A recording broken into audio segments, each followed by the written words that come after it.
Hello there, this is Scott from Seraphim Studios, and thank you for joining me for my tutorial for the Banshee repaint. I've sped up the video quite a bit for this to kind of cut down the time. I'm going through the entire repaint process. It takes, by default, I think it was over 5-6 hour project. I've sped up the video to keep it to a much shorter viewing time, but if you have any questions, I'm happy to if you want to send them to me, happy to address them. This is the first time I've put together a video for this, so please forgive any minor inconsistencies you see in the play, and I hope you enjoy it. So this is stage one here. I'm putting together the base coat paint for the Lancer itself. The Banshee is a pretty recognizable paint job. It's the job that Ventress has on her ship. It was based off a design that was done for the Clone Wars TV series, and they put together design documents for it, but didn't actually manage to get the ship into the show. But using the documents, I put together a paint scheme based upon what Filoni had put together for the show itself, and it's begun to be something that's I'm pretty well known for. This is one of my signature paints, so I thought I'd do a tutorial to walk people through how it's done. I'm using an airbrush here for the base coats and the secondary coats. If you don't have an airbrush, you can certainly continue to do all of the painting by hand. You'll get all the blending and whatnot by hand. There's no problem with doing that. I find the airbrush it works faster and it has a smoother shading gradient, makes it a little easier, a little faster for me. If you are painting by hand, the techniques that I'm using for taping in the later stages are exactly what you would do for doing that work by hand as well. It's just a matter of replacing the airbrush work I'm doing here in shading with some hand painting on your own. So please don't be discouraged if you're starting this video and saying, but I don't have an airbrush. It's quite all right. It's the same exact process, same procedure. You'll just end up doing all the base coating and secondary coating with your base paintbrush. So what I'm using here is Vallejo's Light Sea Gray as my base coat and basically my mid-tone for the ship. It's a cool light gray as opposed to using something that's white or a warmer tone. The cool tones I find work better for Empire and Scum ships, but it's going to depend upon whatever your theme you're looking for. For the Banshee specifically, because of the purples and the shadows, I like to use the cool tones, the cool grays for it. And I'll be mixing in some medium grays and slightly darker grays for the shadows in a little bit. But the this at least I always work with a gray. Never use a pure white as your midtone because then you have no ability to do highlights off of it. So that's the color I prefer to use with this. Here's adding a little bit of uniform gray to start working on the shadows at this point. The light source for my ship, I generally, as a matter of habit, work from using the light source to always come consistently from the front right of the ship. So all my shadows are going to be cast opposite that on the back left side. You also have, wherever you have a recess or there's a depth, area depth or a curve on the ship, I like to add a little bit of shadow there as well to kind of highlight that, accent that piece for the viewer as well. So I've mixed in the armor gray. I'm going to start applying it. I use a card off to the side, as you see there, to kind of test the spray to make sure that the mix I've done in there is not too loose or not too thick before I apply it to the ship. So that way I don't have to worry about any kind of spattering or issues like that. I always test it out beforehand that way. I'm playing with the armor gray here for my shadows, and I think I identified that the armor gray by itself, it's not dark enough. I'm not getting that depth of shadow that I want with this texture, or with this color rather. So I'm going to go ahead and add in a darker gray, the field blue, which is one of my favorite Vallejo paints. Definitely, it's like a really nice, cool, deep gray. So adding that into the mix now to kind of darken it up a bit, and you'll see that it's much more visible right off the bat. So mixing that directly into the pot, you don't have to worry about mixing specific colors when you are going with shadows or highlights. Often when you're mixing a color for an airbrush to use and you're worried about being able to match that color later on when you're doing your hand painting, that can be challenging. In that case, you probably want to mix outside and then apply with a pipette or something like that to your pot. But when you're applying a shadow, applying a highlight, it's a gradient that's going to be thrown onto the ship anyway. There's really no reason to worry about being too precise with that. So now I'm going to start laying in those shadows. You can see that the field gray has made that much more visible. You can see that the shadows being applied there. I'm using the back slope of the ship there. I'm giving that some shadow and applying it heavier on the left-hand side than on the right because that light is coming from the right. You'll see here I start to go into the depths of some of those engine grooves to kind of give them some better depth there. And I'll also start working on that left-hand backside of the ship where the white is casting shadow off the turret. I'll go off the front of the front of the turret, the cockpit on the ridge there on the backside of the cockpit to add some shadow there, and then basically work around the ship and start layering in where some shadows just to give the ship some more a better sense of depth to the eye. So right there, where the underneath the wing, at the side of the cockpit, to give it a little more definition where the cockpit rises up, and then working along the side there.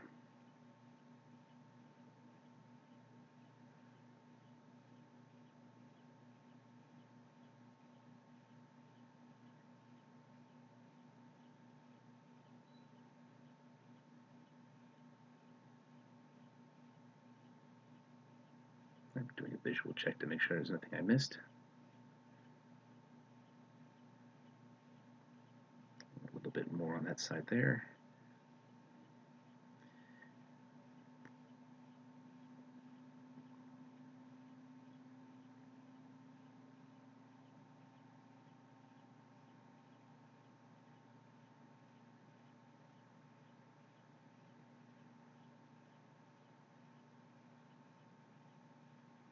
Right.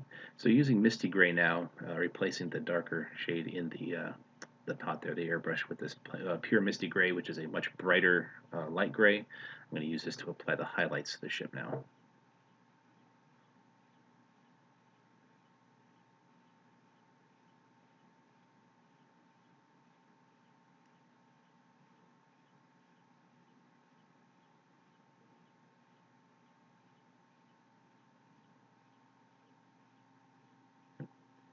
Doing a color check to make sure the color that's coming out of the barrel is looking good. Make sure nothing of the old gray was in there. Added a little more white because it looked like it was still a little muddy. Wanted to get a much brighter gray. I'm sorry, it's the Misty Gray, not white.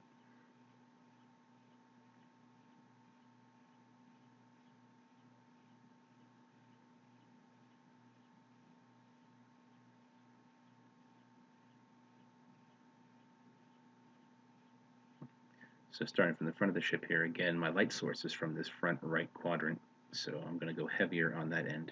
Now you'll see I'm using the cardboard here as a frisket. Give me a nice solid straight line against that ridge of the cockpit there, so when I spray it, it doesn't overlap. I don't get any overflow with the airbrush. So that nice clean gradient line. Yeah, working on the front of the two wings.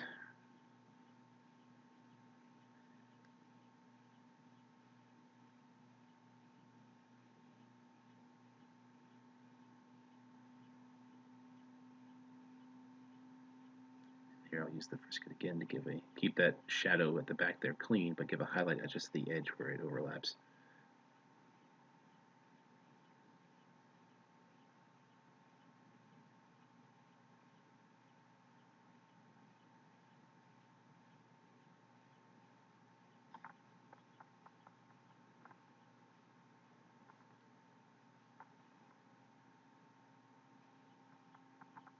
Right, this is a sample of my original Banshee, just for reference here. I'm going to be taping based upon that pattern.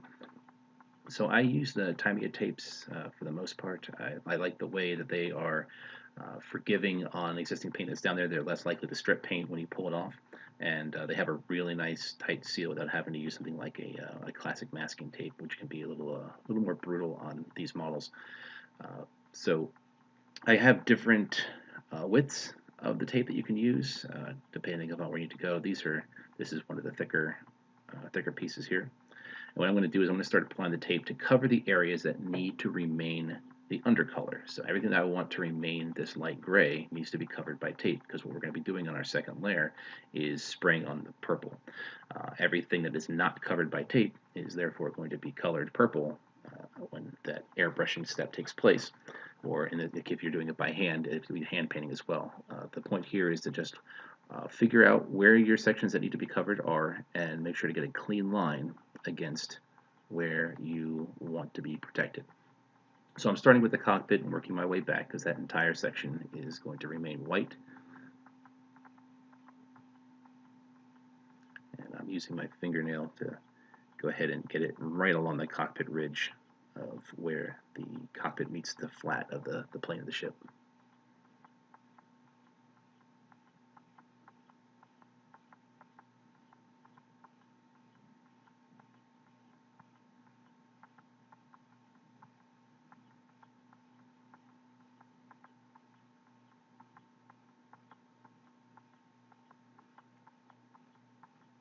Now, when working with tape, especially if you're doing patterns, it's handy to use the lines of the ship to kind of figure out exactly where that line is going to be on both sides, so to make sure that they're even on both ends. So I'm using that point in the hull that I just pointed to there as the edge of where the tape needs to cover, and then similarly walking that tape all the way down to the corner of the back plate there. So I know that's the exact angle I'm going to use on that side, and I should have a matching hull line on the right hand side afterwards to get almost exactly that same angle, so I don't have to worry about everything looking crooked or off. I have nice consistency and symmetry between the two ends.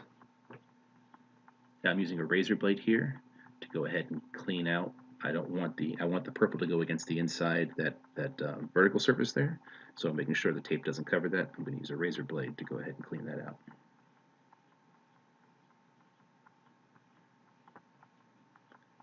And this is a pointer tool. I found it very useful for a number of things, but especially for getting into crevices and cracks and making sure tape is pressed down where my fingernail or my hands can't get into. Very, very handy tool to have on hand.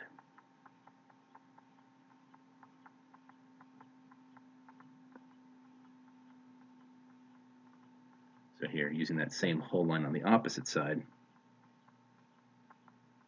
right there, I'm going to use that and place that point down to hold it, and then adjust the tape so that it lays exactly into where I want it.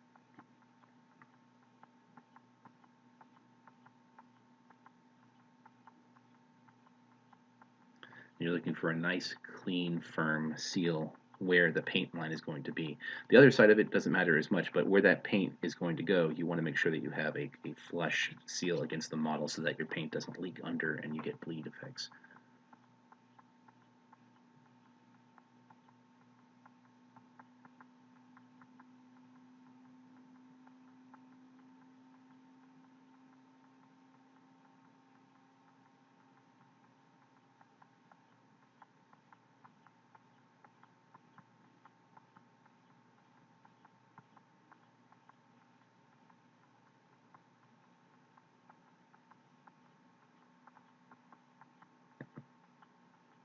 From that point out across the wing, that is the edge of where the white is going to be protected.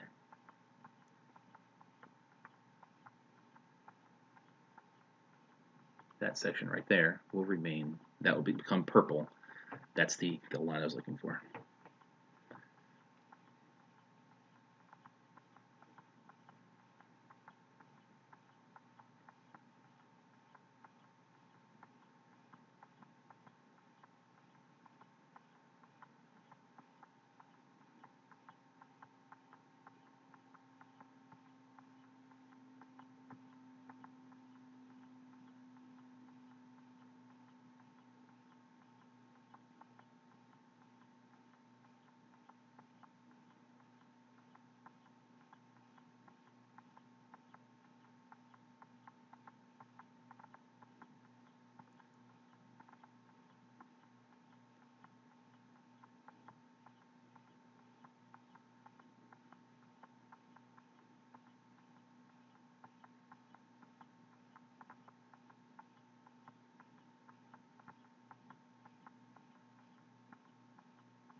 So now I'm doing a check to see where that front V of tape needs to lay down. This is basically the purple wings that come off the front of the ship.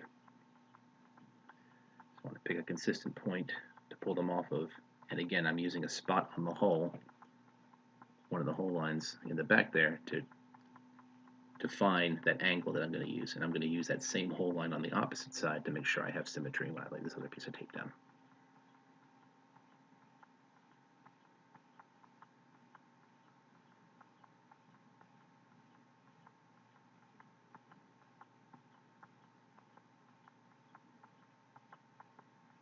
It's not quite right. Adjust it. There we go.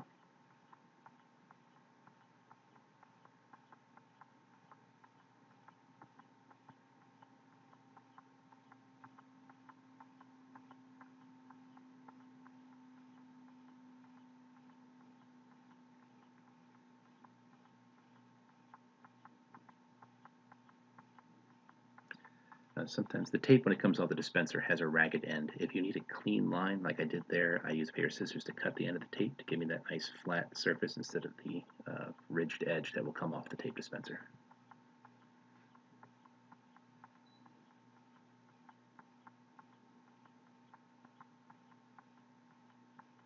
Now, I'll come back afterwards and clean up those pieces on the bottom with a razor, but I always save the little bits that come off of the tape roll because there might be little spots you just need to clean up later or cover that weren't precisely covered with tape. So there, I have a bunch of them on hand as I'm working to go ahead and tack in where I need them.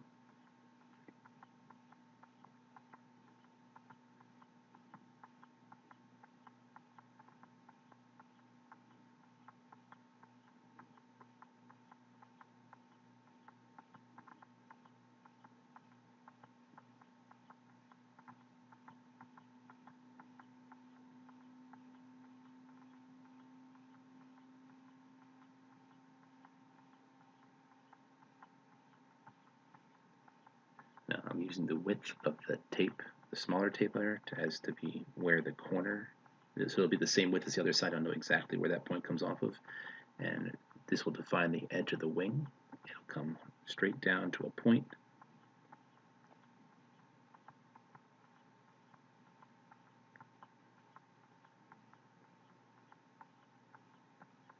I want to make sure that the engine is going to be purple, so I need to cut away the paint so it's not covered, so that will be coated properly with the second coat when it goes on.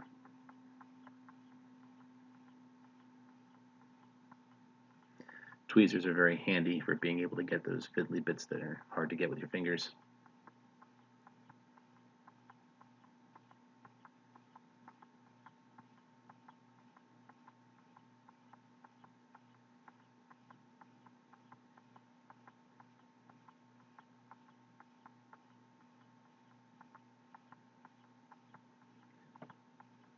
Also, it's very important to have a sharp razor blade to work with. I mean, they feel sharp, but if you have a fresh pack of razor blades, it makes this process much, much easier because you don't want to push hard for risk of scarring the model underneath.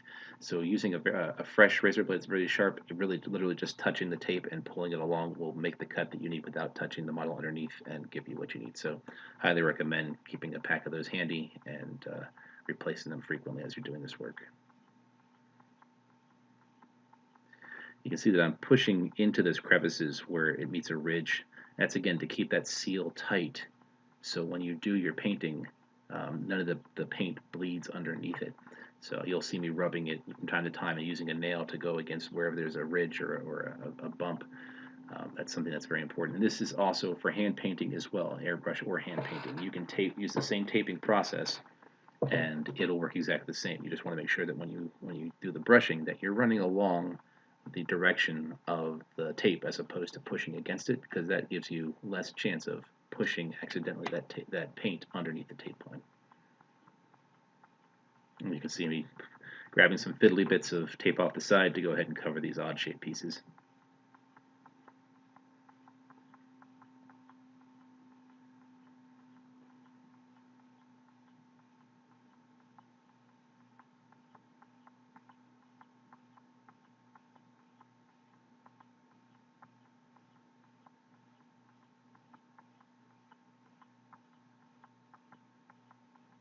And now I'm going to recreate the same process on the other side. Again, cutting that to get a clean line, working off the edge corner of that piece and running it back to the point where that one stopped. I'm using these common reference points to make sure I have symmetry on both sides and that one wing doesn't look off from the other.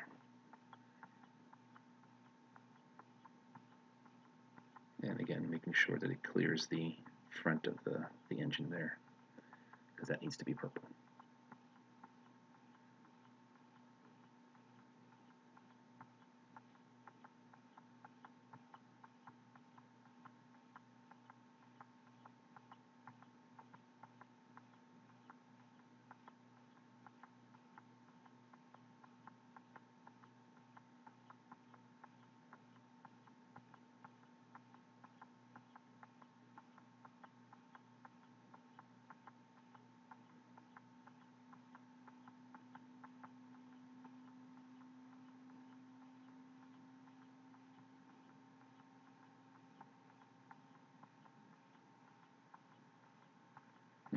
Now I have both the wings set.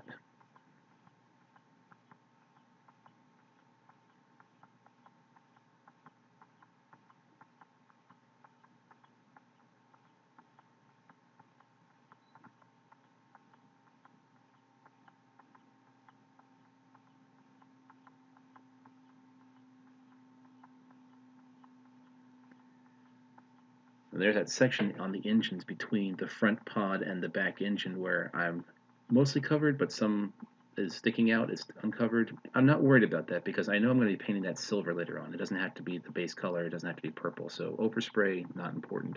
One of the things about taping is, be aware of what you need to actually worry about. If you're going to overspray on an area of the ship, it doesn't matter because you're going to go back and hand paint it later anyway. Don't waste the tape. Don't waste your time trying to get all those tiny little crevices when you're just going to repaint over them anyway.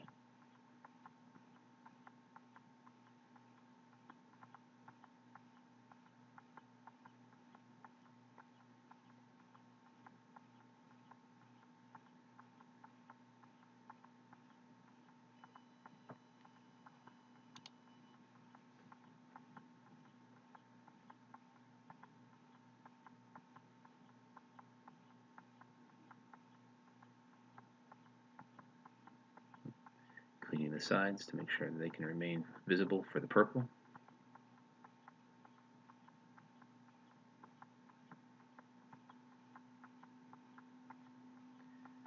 Now, the turret up there is a curved surface, and the straight tape can have a hard time working with that. So Taimea also makes a plastic tape which actually stretches for curves.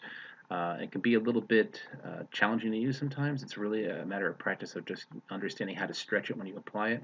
I'm only using it in this one place, so that's the only real curve that I'm worried about. So you'll see it comes on a roll like this. It's made of plastic as opposed to paper, and it actually stretches as you apply it. It's not the neatest job here going in, but it doesn't matter at that point because that part's covered. I'm really only worried about that back curve of the turret because the rest of it's going to be covered up by other tape anyway.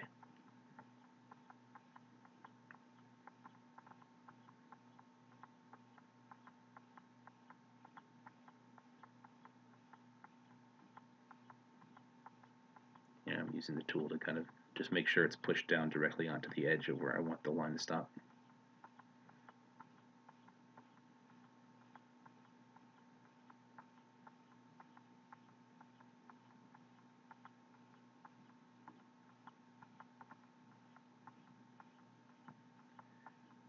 And now I'll go ahead and cover the rest of the turret.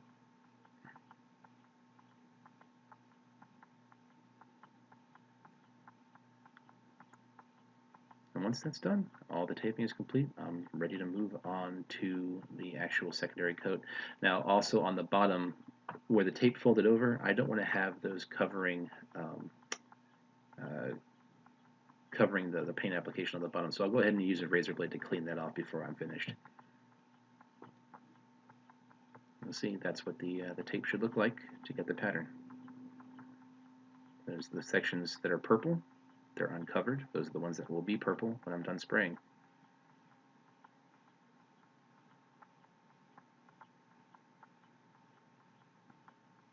Now I'll clean these overlapping tape bits so I don't have to worry about doing any much cleanup afterwards for the purple on the bottom.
Alright, so now I'm going to begin to add the second color, which is the purple. Um, I'm using a royal purple from Vallejo Model Color. It's a nice, rich, medium color. Again, I'm mixing it directly into the pot for the airbrush. It's a 50-50 mix of paint and uh, Vallejo thinner for the airbrush. I find it's the thinner. I used to use a mix of water and flow enhancer, but honestly, the Vallejo airbrush thinner is great. It's 50-50 for most of the Vallejo pots. It works perfectly. Um, the pot was being a little finicky, so I had to really squeeze some of the other paint out. All right, so we're going to go ahead and apply the mid-tone for the entire second coat. It's going to include the entire underside of the ship and then the areas that we didn't mask on the top here. I'll start from the bottom. I'll test the airbrush spray again. You can see it's a little bit loose there because you see that spatter. That means that there was too much thinner and not enough paint with the air. And so if I had done it on the model itself, it could have left streaks and splats all over the model, and that's why I always test on the card before I apply. Right. Always starting on the bottom of the model as well, just because if something messes up, it's less damaging to the overall work I have to do. It's much easier to clean up something on the bottom. So here we go, applying the purple across the entire base. Again, if you're hand brushing this, there's really no difference from using the airbrush, except the airbrush is going to go a lot faster, and you'll get be able to apply shadows and highlights a lot easier. But there's nothing wrong with doing it by hand. I painted chips by hand for a long time before I got my airbrush.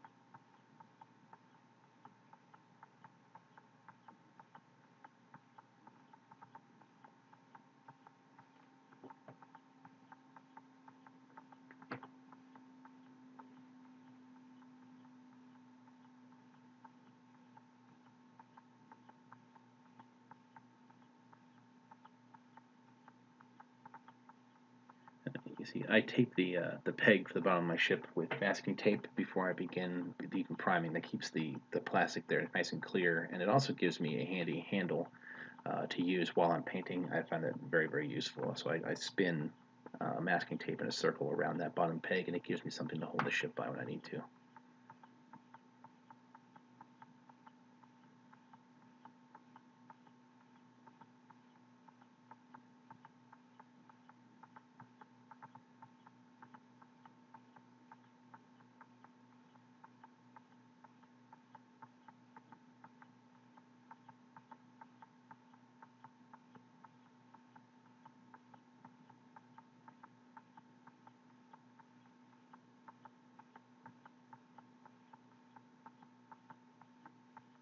All right.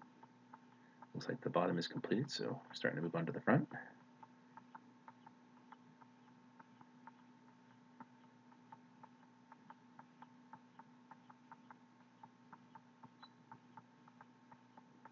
Now, the tape has a nice firm seal against the model. I made sure that as I was applying it, but as a matter of course, I always spray perpendicular to the tape as best as possible because again, that ensures that you're less likely to have paint being pushed under a gap in the tape. Right? If it's spraying perpendicularly against the tape, then it's going to cover. It's more likely to spread to the uncovered part of the model as opposed to getting pushed underneath the tape.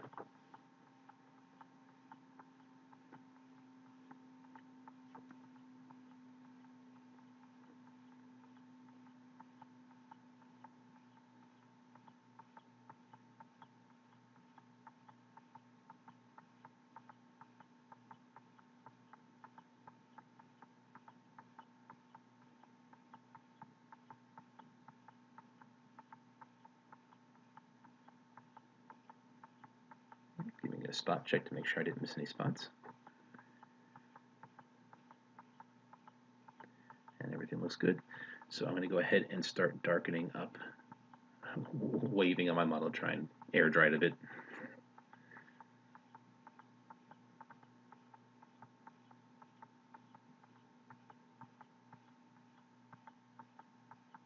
So right now I'm pulling out it's a black gray. It's not quite full black, but it's a very dark gray. I'm going to mix some directly into the leftover midtone I have in there. It's going to go ahead and darken that up, and that'll give me my shadow. Mixing it right in the pot. Again, it's a 50-50 mix of the thinner to the paint. So I've added a little thinner as well off camera. Okay, testing it, getting some of those shadows in there in the back. Using the card as a frisket to make sure to leave those highlights in place. Just get the shadows in the back area I want them in. Also here, making sure it doesn't go onto the top piece. I can get that shadow nicely against the back edge.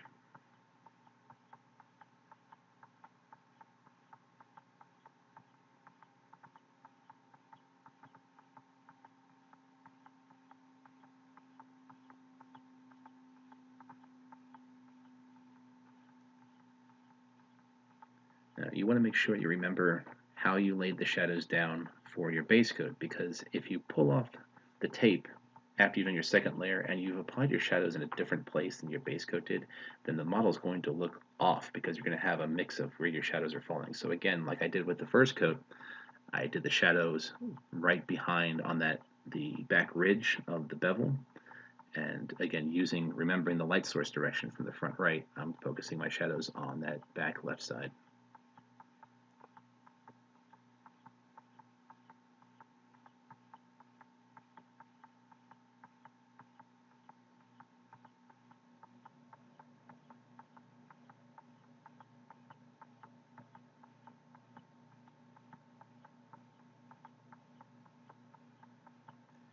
Some dark underneath the side engines and on the edges of the cockpit.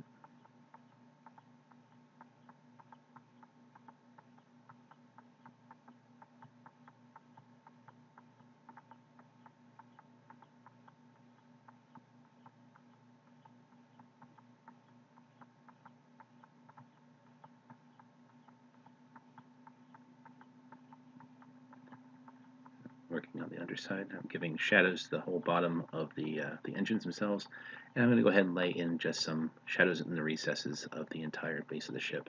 I don't do a lot of detail on the bottoms of ships outside of base shading, just because they're generally flat down. No one sees them anyway, so it's a lot of wasted time and effort to do that. I do like to do a basic shade to make it look nice, but for ships like this where no one ever sees the bottom, it doesn't really you don't really need a lot of time on additional details. Certainly, there's nothing wrong with adding them. It adds an extra level of doneness. Like I could paint in the torpedoes or designs or whatnot. Go crazy, whatever you want. But from my perspective, especially as I'm doing commissions, I find it's a waste of effort, and I can charge my customers less by taking that extra effort out of the equation. Certain ships, like say the fire spray, where the back is often exposed, require all kinds of detail to them. But ships like the Lancer and a lot of the standard ships in the X-Wing, where they're always face down 90 degrees and you don't never see the bottom of the ship, it's not worth a lot of time.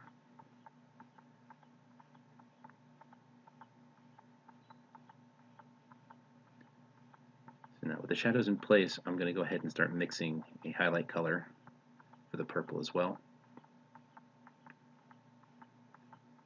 This piece right here, actually, I'm sorry, this is me cleaning the airbrush. You should always make sure as you paint with an airbrush, every time you're done with a color, you should give a cleaning to the airbrush. It's not uncommon for particulates to sit in the barrel of the airbrush or get attached to your needle in there, and it'll cause spattering issues. It'll cause all kinds of problems. So particularly as you change colors, as you're done with a color, as you set the airbrush down for a certain amount of time, and certainly before you're done for the day, always give your airbrush a good thorough cleaning, because it'll extend the life of it a great deal and save you a lot of pain and suffering downstream as you're trying to figure out why your paint is splattering all over the place. It's because there's one speck that got caught in the barrel last time you used it and didn't clean it properly. If that sounds like hard-won wisdom, it is. So I'm using the gray blue here to really brighten up some of the purple. So it's a mix of the gray blue plus the purple midtone to give me a highlight.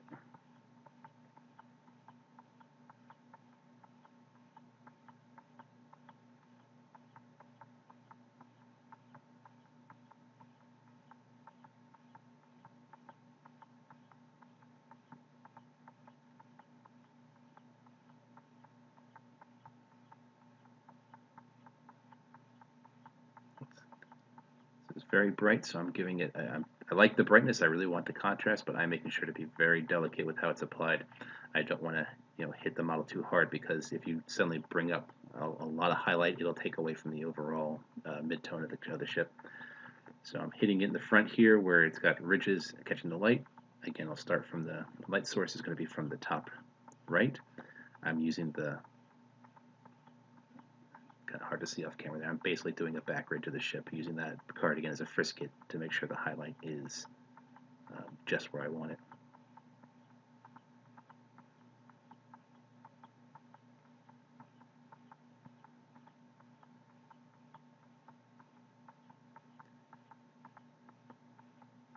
Just the back ridge there.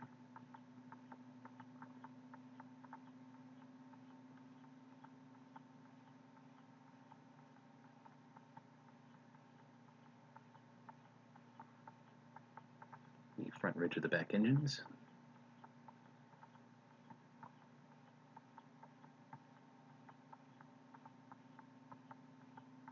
And there you can see a little bit of hit on the rise of the back window there, and the back of the engines themselves where the highest point of that round piece is.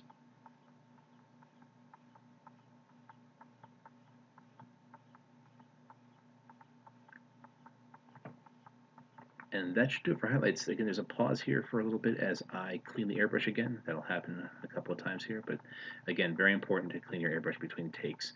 I will try and be better about editing out these pauses in future videos.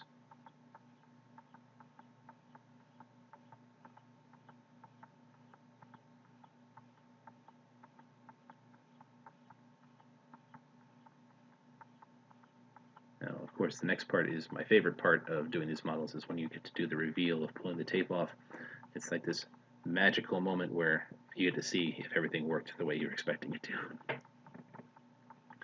So again, I'm going to be using razor blade and a pair of pliers. You can use your hands as well. Just I find with the pliers, tweezers. Pliers would be a little bit different. I'm using tweezers here to remove the tape from the model.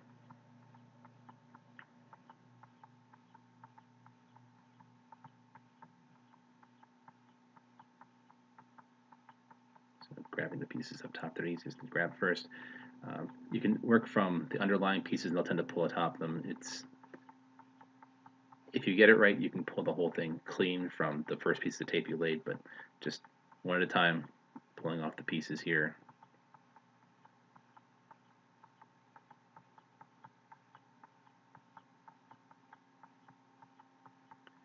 And that will reveal all the areas that we missed.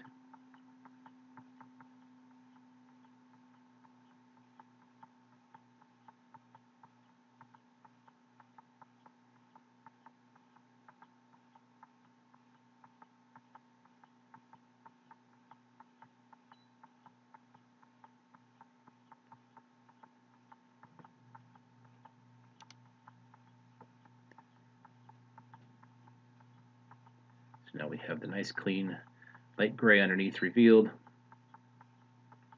and we are ready to start going to hand painted details.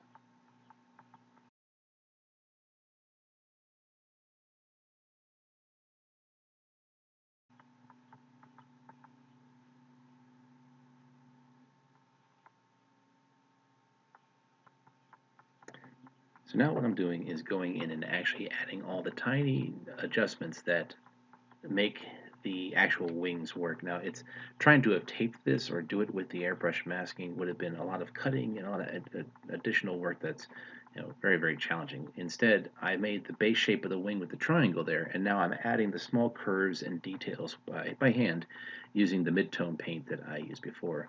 It makes it a lot easier, saves a lot of time, and you can add those gentle curves very, very easily with a hand brush. So right now the wings have they have three little tiny feathers as on each side, two of which are attached and one of which is separated by a small line. So I'm going to go ahead and just paint those in. I'm using reference points on each side to try and make sure they're evenly spaced on both sides.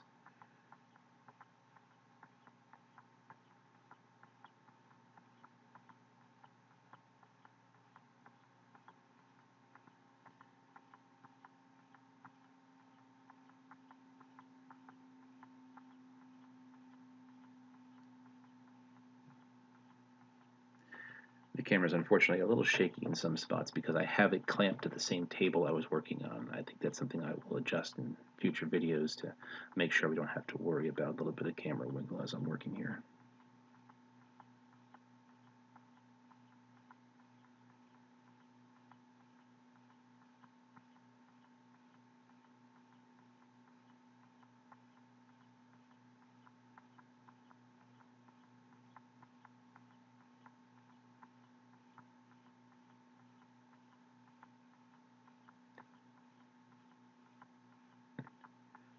Going back in with that light pale blue gray to clean up the front of that line just to make sure it's nice and straight.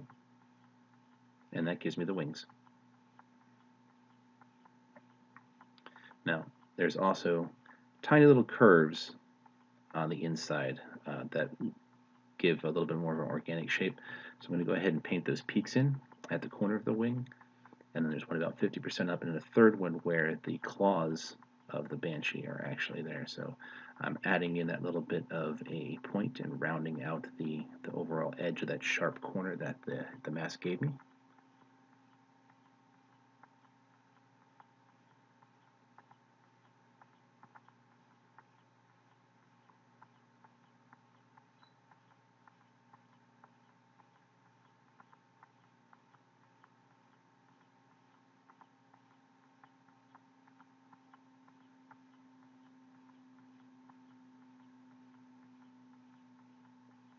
And repeating the same process on the other side.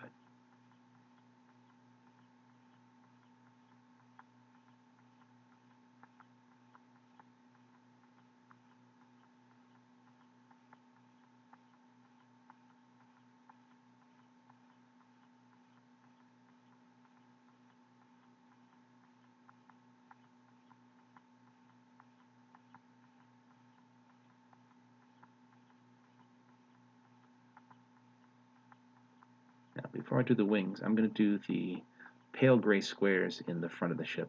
Again, I could have masked these out originally, but it's a lot easier just to go back in hand painting. And this is actually a good demonstration of hand painting against tape. So as I mentioned before, the taping process is the same whether you're hand painting or if you're airbrushing. What I'm going to do is I'm masking off the trapezoids that sit at the front of the ship. I'm using reference points on the model, lines in the hull, to go ahead and make sure they're evenly spaced. So for the front one, the edge of the tape is right against the edge of the hull, and then the other one, there's actually a line in the hull there. And then I'm just going to use that ridge there to kind of give me the trapezoidal shape I'm looking for.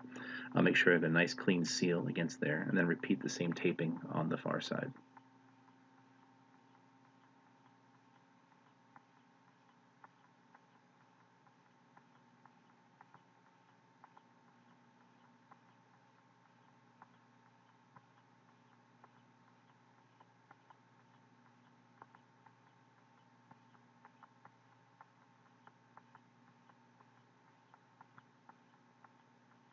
Just doing a visual check to make sure they look even to me.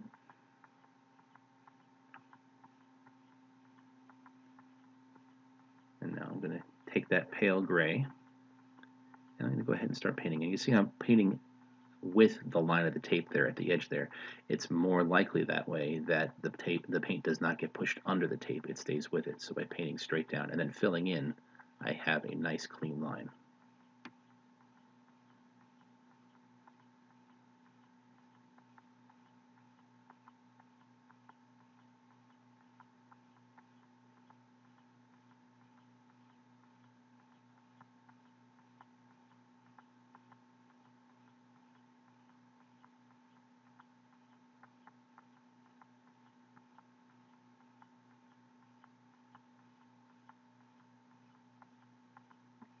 going back over and adding an extra layer to make sure I have a nice clean coat of the pale gray.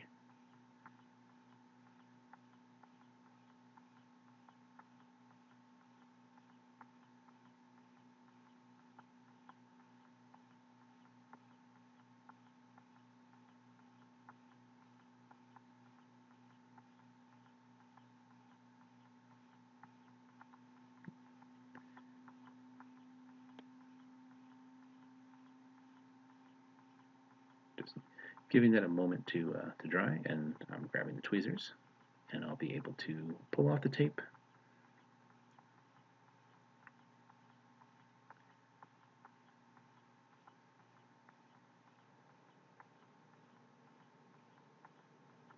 And voila.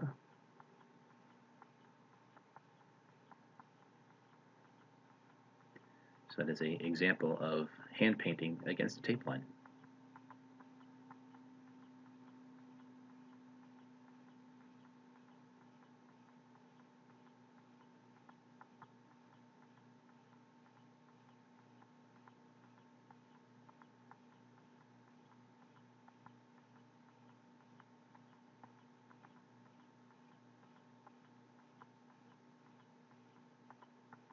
So next we're going to begin working on the claws of the Banshee.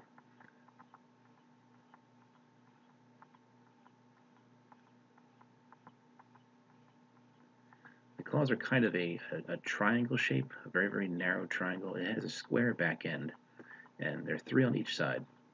They're staggered slightly out to the end. They're not uniform on the model, so you can have a little bit of variation there. These are entirely done by hand for me. I like to lay in the triangles themselves for the claws, and then go back in and put in the sweeping hand section of the paint.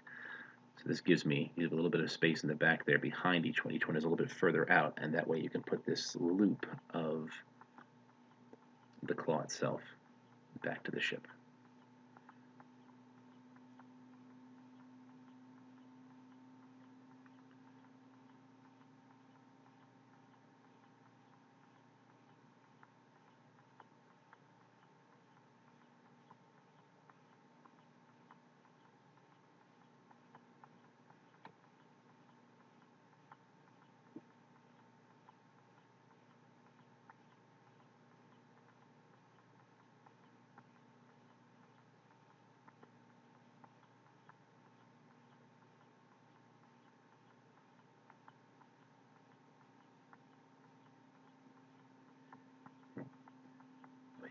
Neatening out the claws themselves. And if you have a mistake, if it gets a little bit rounded or blurry, you can go back in with that mid-tone purple and clean it up a little bit at the end as well.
Once the claws are done again, you can go in and put the little hook of the hand in place. You want to leave a little bit of that square, the triangle, the back end of it sticking out, because that's the way the design looks on the ship.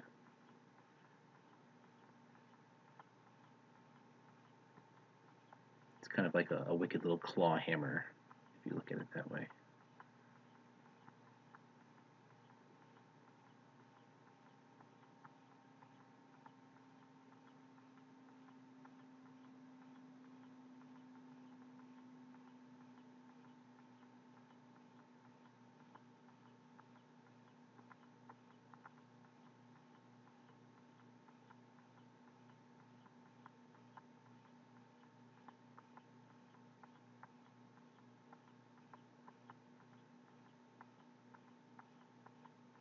You'll see I'm turning the ship a lot as I'm working. When you're painting a curve, it can often be helpful to turn the ship or turn the piece that you're working on so that the curve of your hand naturally is the direction that you're pulling the brush. It gives you a nice smoother turn.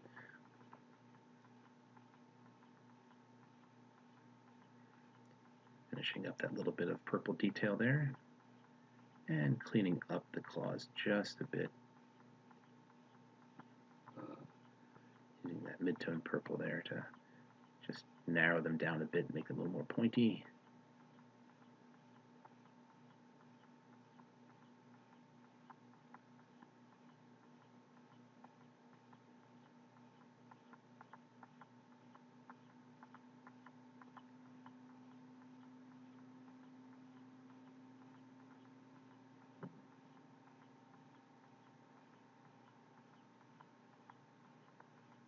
And now I'm going to paint in the purple for the center section of the ship.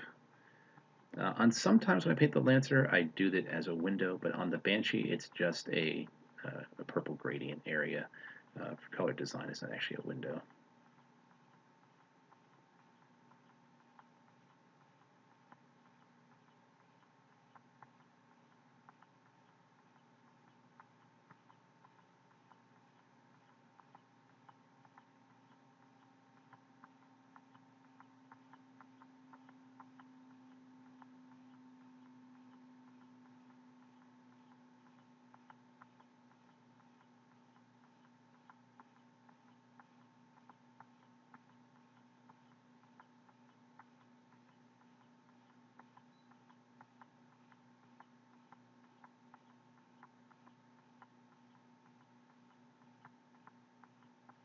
And there we go.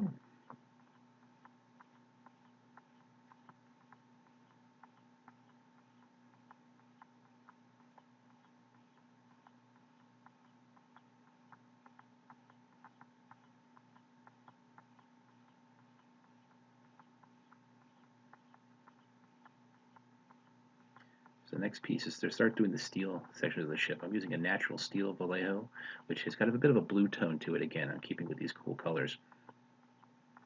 Now applying it to the sections of the ship that are going to be this gunmetal color. So that is the gun battery on the top, the turret, the forward guns, the back of the engines, the engine in the center of the ship, and also the center of the engines themselves. The section where I said you don't have to worry about the overspray, because that's where we're going to paint silver as well.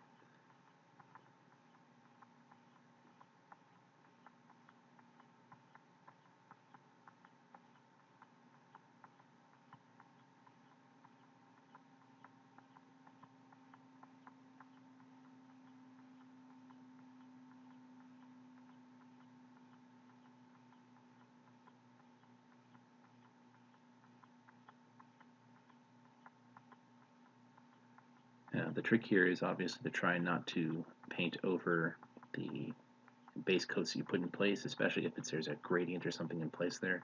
But it's not the end of the world if you get a little bit of paint there. It's not that hard to clean up. You remember that your mid-tone, the color you base started with, should be straight out of a pot, ideally, because that way you can use it to clean up later on if you need to, and then just highlighting or shadow to that as necessary. But if you keep a pretty steady hand, there's no reason you should have to go back and do too much cleanup.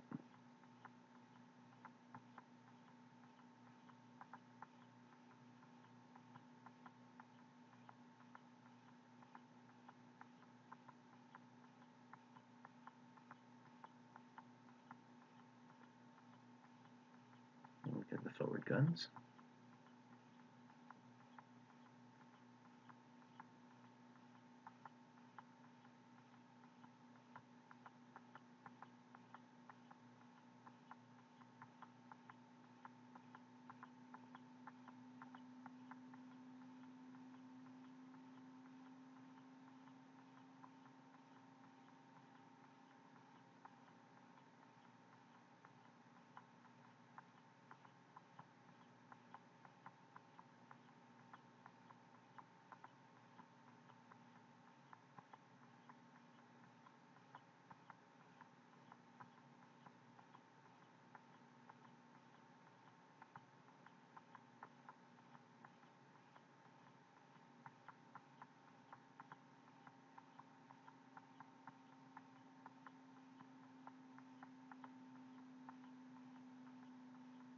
the center of the engines.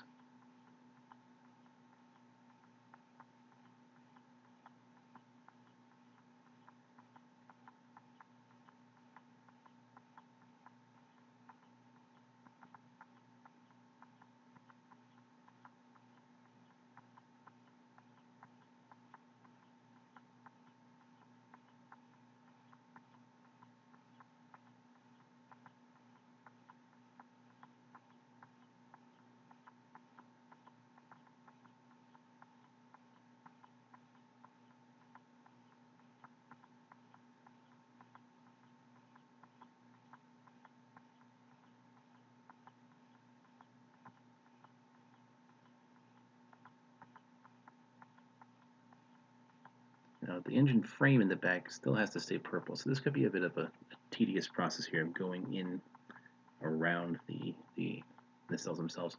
There's no reason why you couldn't be a little bit sloppier than go back and repaint those the ridges there that go back across it, but I just go ahead and work through them.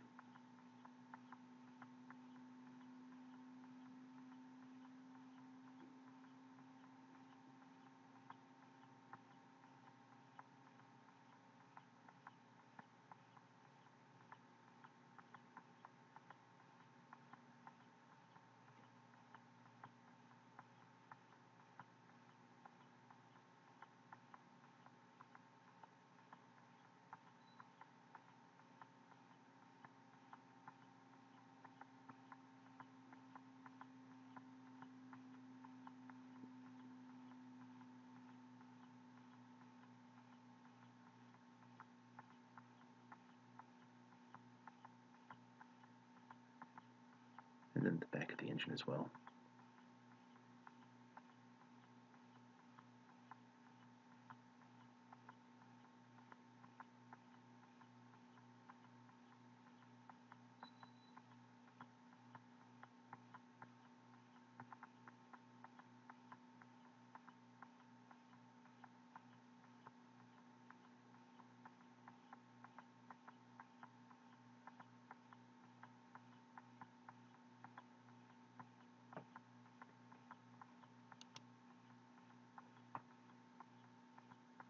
Just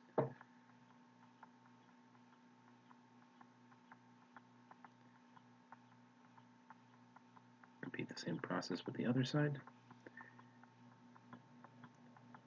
and we'll be done with the silver.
I enjoy painting cockpits. They're one of the most fun, detailed things I do on all my ships, just to have that gradient there. I'm using a Master Series high density pigment for the yellow here, and something to be aware of. What you'll see that I do a little bit of extra watering and touching this down because the high density pigments that are they have more medium in them. So the upside is that they're much brighter and stronger, especially if you're trying to use a color like yellow on top of, say, purple or something along those lines. The high density pigment line of paints is really useful, especially for yellows and oranges, I find. But it does mean that you have a higher chance if you're not careful about how you water it down with leaving brush marks or getting it clumpy into the area. So what I've done is I've watered this yellow down quite a bit, and I'm more kind of dabbing it and guiding it into the spaces in the cockpit here, as opposed to painting actual strokes. I'm just guiding that paint up into all the corners and crevices. Now I'm going to be doing a lining process as well as part of this, so I don't have to worry about it. I just want to make sure it's actually the color is getting up to the edge of where the frame is.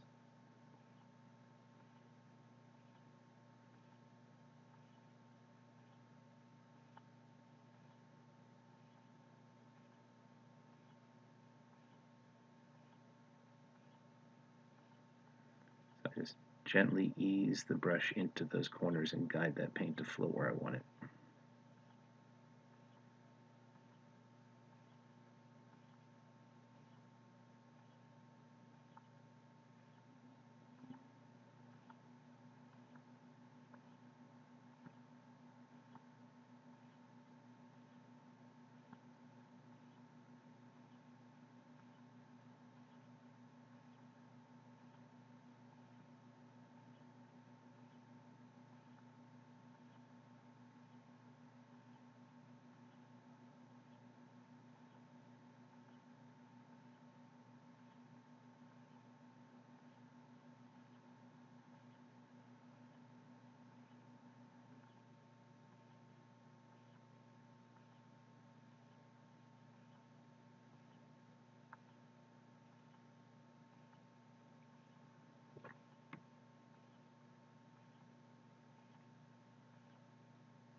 So with the Lancer, we have the glass in the cockpit up front, and there's also the section in the far back, that circular area that's kind of like a glass porthole. So we'll be doing that as well. And I'll be using the same technique. I really like the high density pigment yellow, especially if you're trying to paint like a yellow line or something on top of regular paint. You'll have to go over with a normal yellow. You'll have to go over it several times to make sure you have the vibrancy of the color you're looking for. Otherwise, it'll look thin, and especially if you're doing fine detail lines, having to do them over and over again can be very challenging and tedious. With a high density pigment like this, it makes it much easier just to draw that line once and have it sit with the vibrancy you're looking for. So there's the cockpit.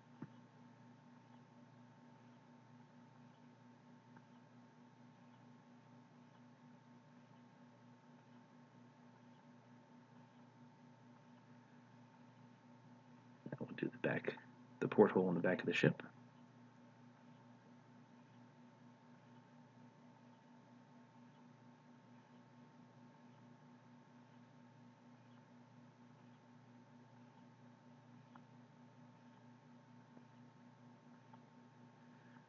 You can see here I've over watered this a little bit, so you can see where it's kind of pooling on the sides, and I go ahead and have to go through and clean it up a little bit.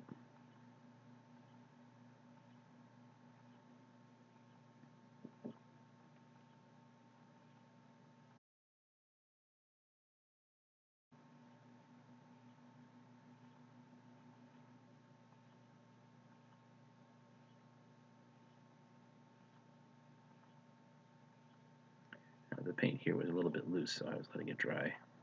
Blowing on the model here, which is why you're getting super close up to the camera.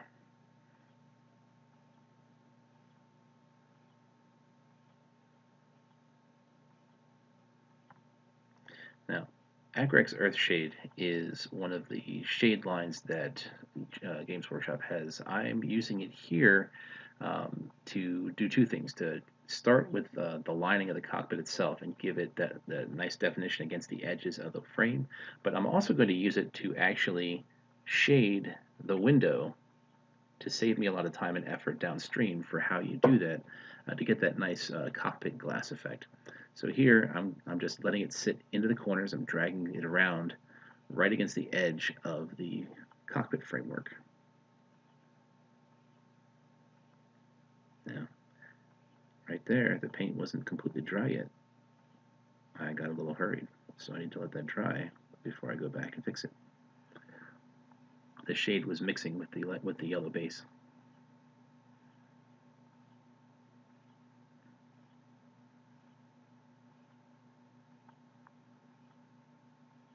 So I go back in and clean that up.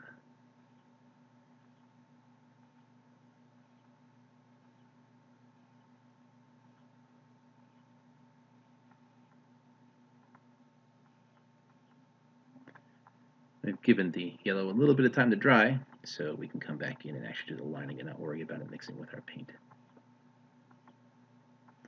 So again, I'm using a fine tip brush. I'm dragging it right against the crease of where the cockpit meets the frame of the cockpit glass and the frame touch. And then I'm going to go ahead and drag it across the section of where I want the shadow in the glass to be. What I'm going to do is I'm going to actually apply layers of this shade from dark to light across 3/4 of the window, and that gives me the gradient effect that I'm looking for the actual cockpit glass when it's done.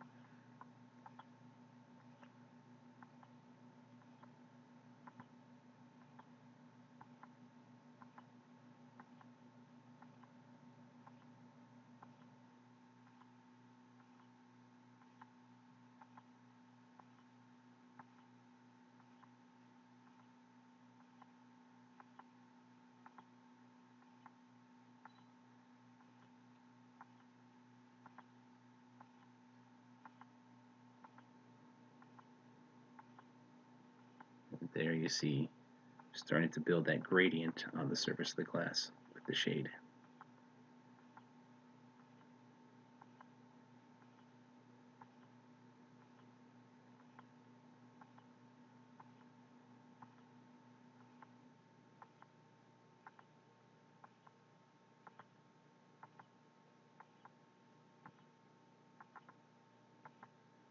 You want to be consistent about the direction of the light, so all the glass in the same face, the gradient is going the same direction.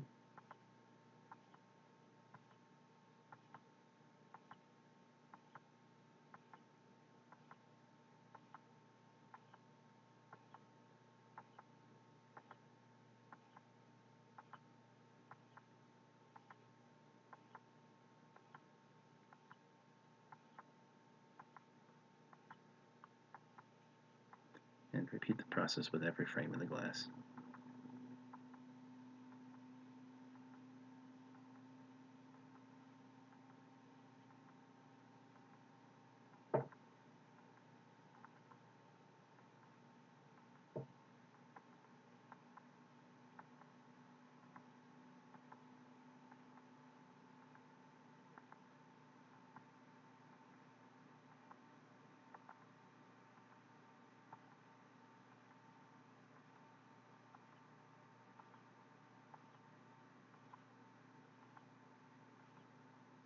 This process also helps clean up any of the little bit of overlap you might have gotten with paint against the frame, or if a little bit, went up the edge of the frame itself. That the shading hides that and it covers it for you, so it cleans it up nicely. And because the wash wants to sit at the line, sit in that recess, it'll by its own nature give you a nice straight line if you apply it correctly.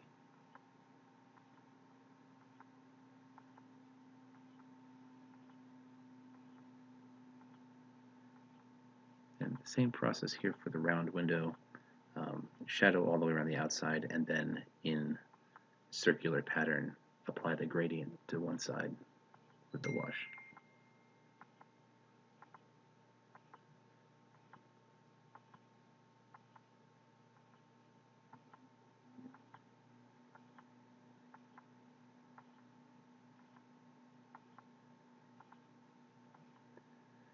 Now that the first layer of that wash is dried, I'm going to go back in and apply a second coat, a little bit less on that edge to give that darker gradient, the next level of the gradient for the window.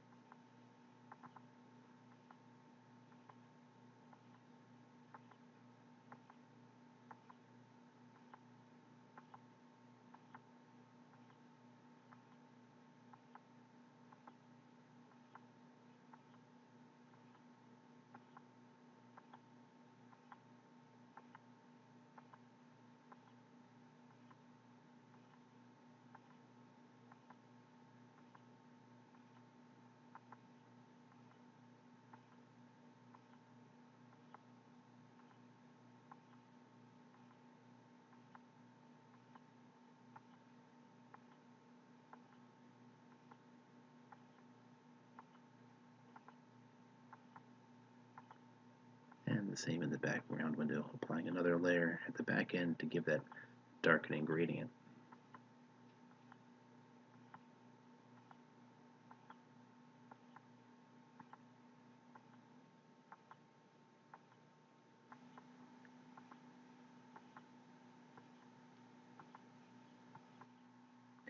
I'm going to use some of the silver gray mixed into that yellow, and I'm going to basically mix a highlight for the window now.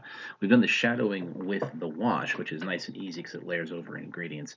Now I'm going to take a little bit of highlighting with the silver gray on the yellow. I'll mix about 50-50 on my wet palette to go ahead and get a nice highlight layer to start brushing in from the opposite corner of the shadow to get the highlight, and then I will end up finishing it off with just a bit of the pure silver gray in the highest point when I'm done.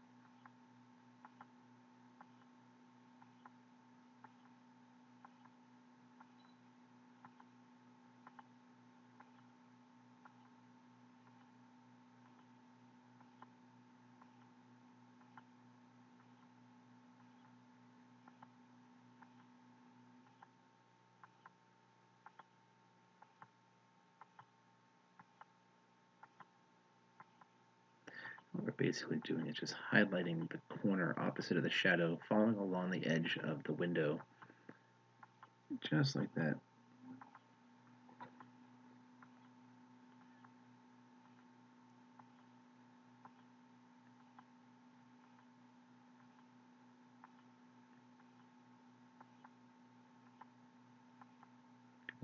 Add in that curved highlight in the back glass area as well.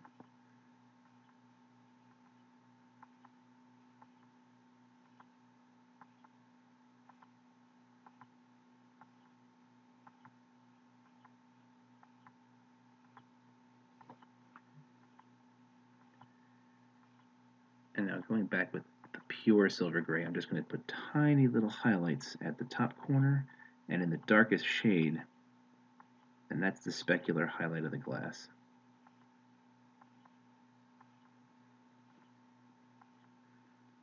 So at the topmost point of where that highlight is, and then again a little bit in the darkest recess. Just a little tiny dot.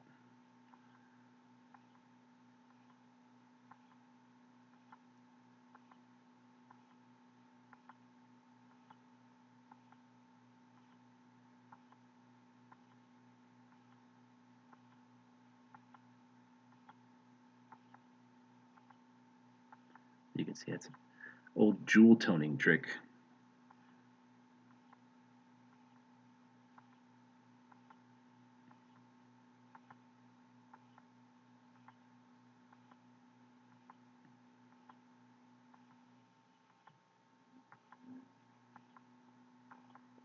And it's literally just enough to get the very tip of your brush and just touch lightly the model, and it'll give you everything you need.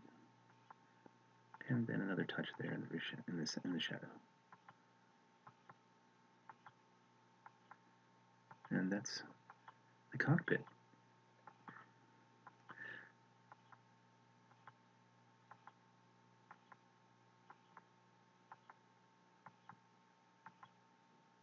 Now I'm using the dark tone here as a final lining technique. Now the dark tone is what I use for lining across the rest of the ship. You'll see that momentarily. But we had the borders taken care of with the Agrax Earthshade before. Now I'm using this dark tone from RE Painter, which is very close to black, and going back in and doing the edge lining of these windows again. What that does is it gives it the strongest definition against the frame. It will go back and clean up any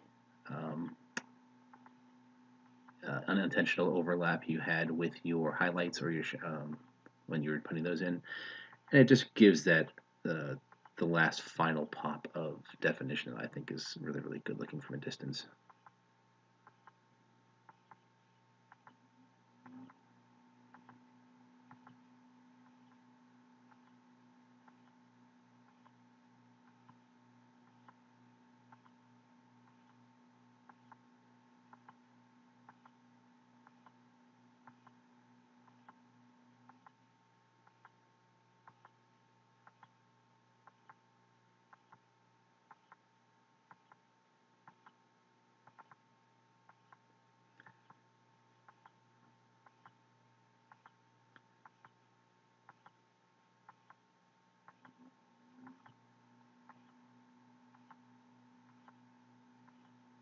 The extra contrast between the black lining here and the gold of the windows gives it a really, really strong pop.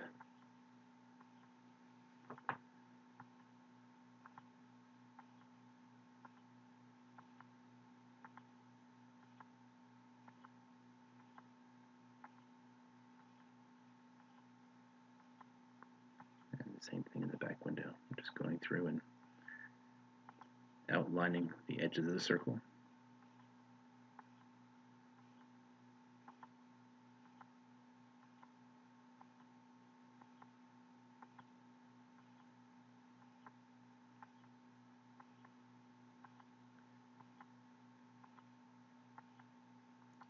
Now I'm going to clean up the edge lines. I'm just taking that highlight gray that I used for the base and going through and just touching up the bits of the frame that may have had a little bit of overlap. I think just that one spot in the front and a little bit of the edge there.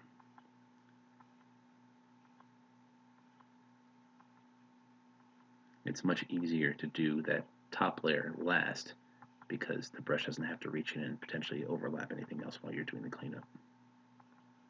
And there's the cockpit.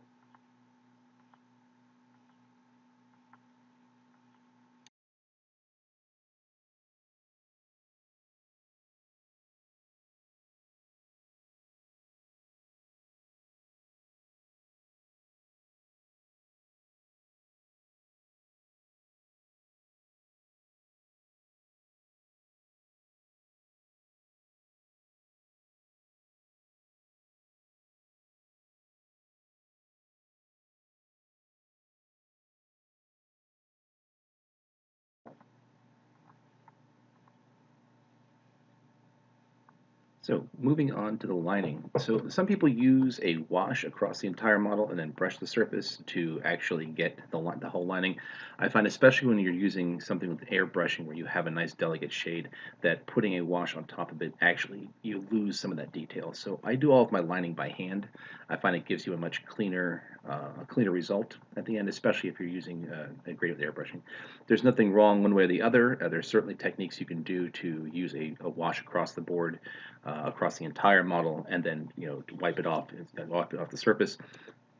These are equally valid techniques. For me, the hand lining, I think it's the best results overall. I use a quick shade toner because what it's doing is the surfactant in the shader will actually let it seep into the recesses of the ship very easily, the same way that a wash does normally. But because I'm using a fine tip brush and just guiding it to along the hold lines themselves, it wants to sit in that hold line very easily. So it's a little bit more of a time-consuming process for this, and you can see if you get a little bit on top of the hull, you can just wipe it away really quickly with your finger. It'll tend to clean it up. You'll know when the wash is sitting properly in the hold line. Sometimes you might need to go over it a second time to kind of get the depth of darkness that you're looking for, but this process I find gives me the best results with my ships.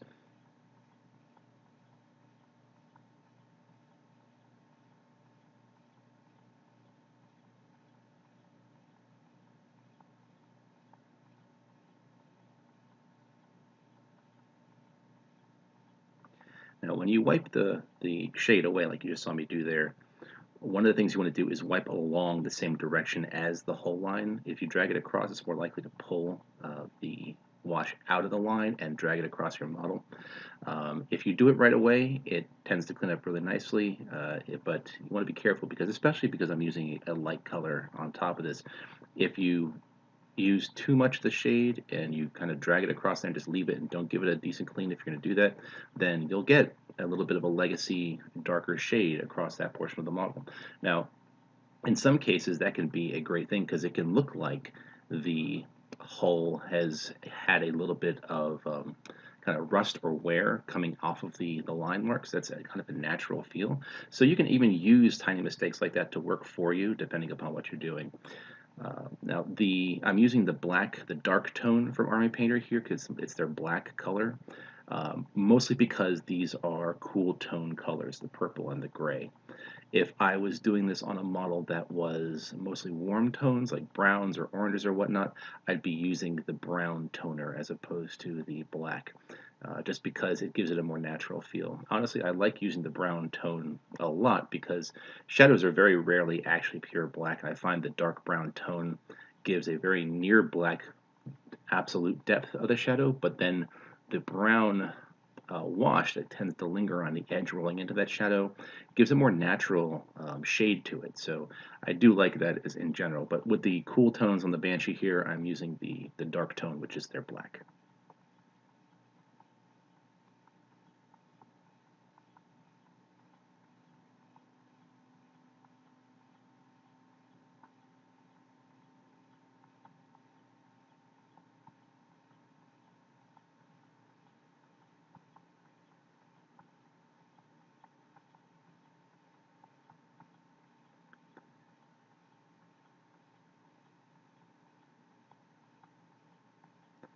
Now, I'm not only just doing the lines themselves, the whole lines themselves, I'm also tracing edges of where two different panels or planes of the ship meet. That's on the circular bevel you saw. I did the shading at the edge of where the engine touches. I've done the shading. Basically, what you're doing is calling out that defining spot between the two planes of the ship, wherever they're meeting there. And because of the way the shader works, where it has just a little bit of shade outside the line, it can really help smooth a lot of the actual places where, especially where two paint colors meet or two different tones of paint meet, and it gives you a nice clean border between those.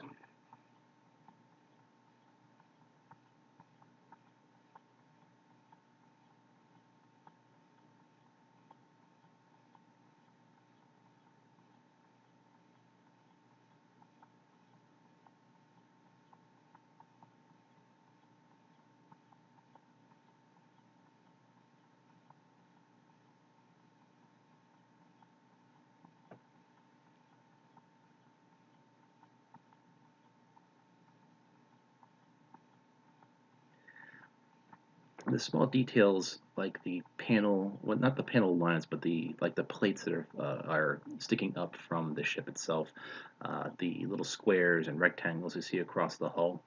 What I tend to do is when I'm lining those, I line the sides away from the direction of my light. So, like if you see this, the small square and the two rectangles above where my brush is right now, the raised pieces, I'll put the shadow from using the toner on the back left side and the bottom of that because that's the way the light is casting. I don't encircle the whole thing, I just get that back side because naturally that's the direction that the light is being cast where the shadow should lay.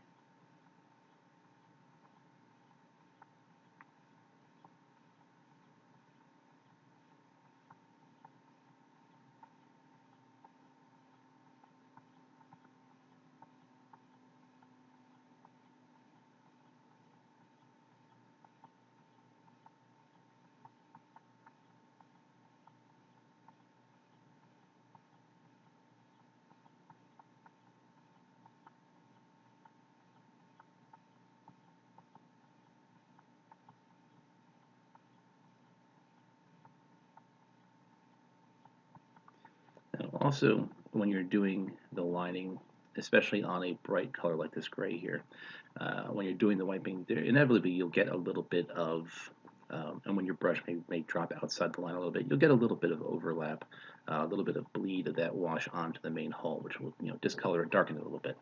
Um, Again, because of the way it looked naturally, where you have that kind of a bleed off of a line on a vehicle, that's not an altogether bad thing. I like it in some cases.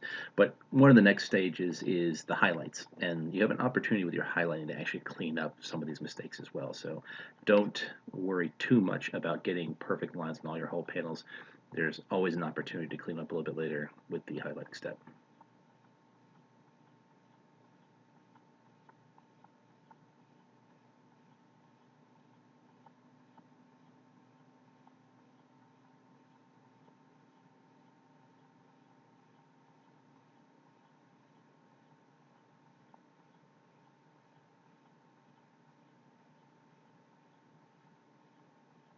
There's an example of those left and bottom sides of those panels as opposed to doing all the way around.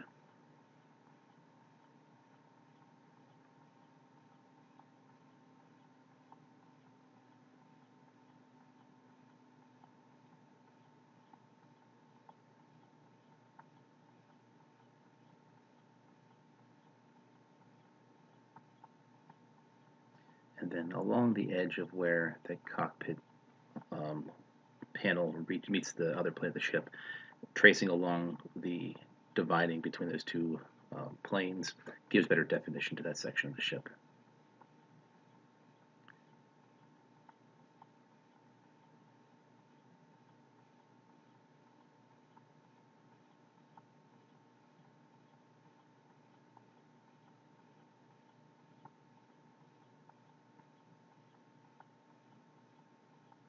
While this lining process may be tedious, it takes a lot of time, it's definitely worth the time invested because it gives such nice definition to the ship overall, especially as you back away from it on the table. If you look right now at the side that's finished versus the side I'm still working on, it's very obvious the additional amount of visual detail that you get from a distance without having to go in and really peer at the ship to see those hull lines. So I think it's something that's absolutely worth adding. It's not necessary by any stretch of the imagination, but I think it's one of those steps that, when done, gives you so much more visual appeal to the model.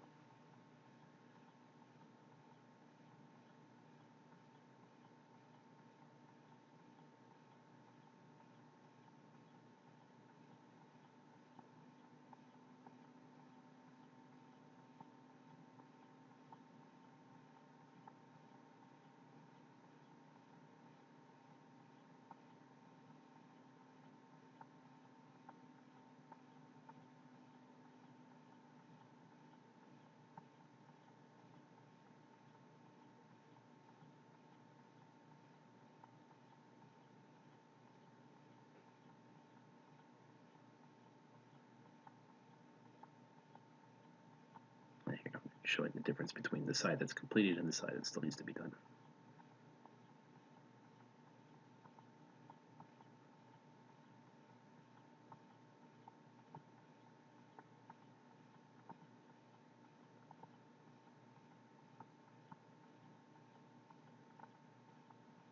Some of these lines felt a little bit light to me, so I'm going back over them with the same thing, just another layer of that same wash.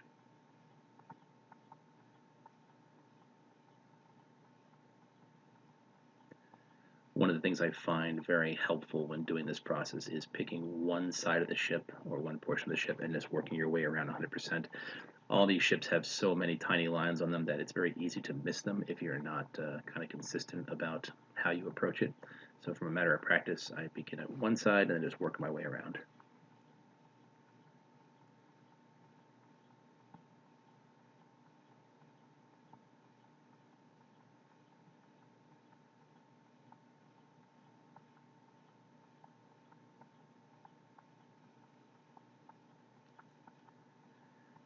Also with the centerpiece, I kind of do a gradient around it, and I'm using the same technique that I used for the cockpit up front, where I'm using the wash to give me my layers. Instead of working with progressively darker layers of the purple, I'm actually just using the black wash to layer in some shadows one layer after the other, letting the first one dry and then doing the next one. Because the wash is opaque, it does very easily, if you put it down in progressive layers that are smaller and smaller, you get a really nice gradual shade to darkness without having to do any kind of paint mixing.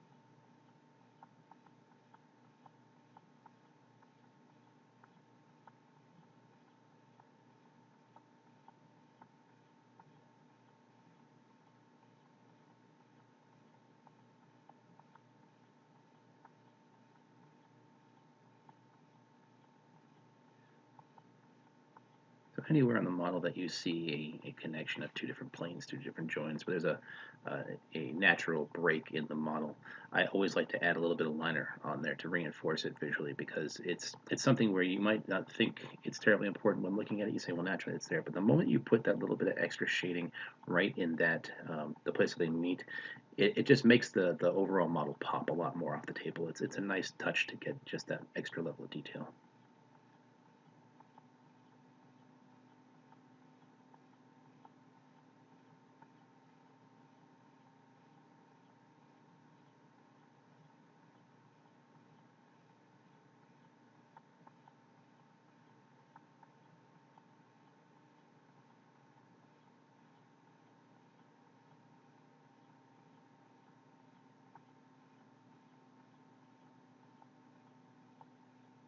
You might worry that your hands are not steady enough to do the kind of lining at this. First of all, remember the video here is being sped up to twice its normal speed, so the speed at which I'm going in the video you're watching is not the speed I actually paint at. It's quite a bit more careful than this, but using a small tipped brush, because of the way that the liner works, because it has a surfactant in it, and it wants to sieve into those cracks, it actually wants to flow into the lines.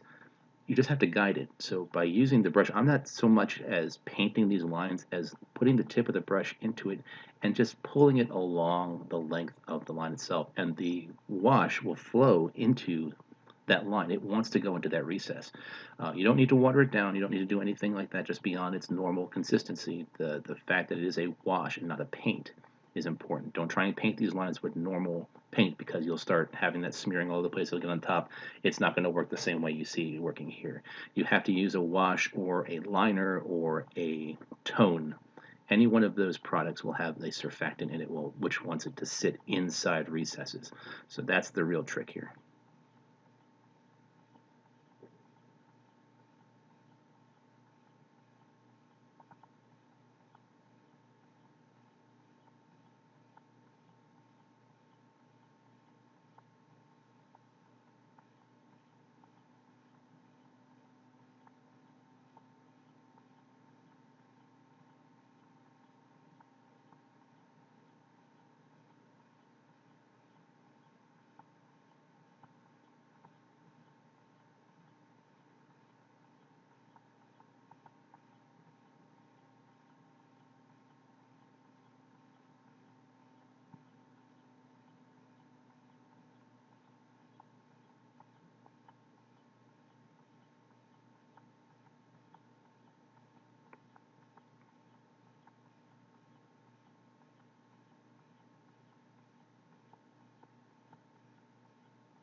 Here's an example. I'm going along the whole line there for that curve. There's not actually a line in the ship, but by giving it, just letting the brush follow along that curve and giving a little more definition to where those two planes of the ship meet, it helps set that off a little bit visually from a distance.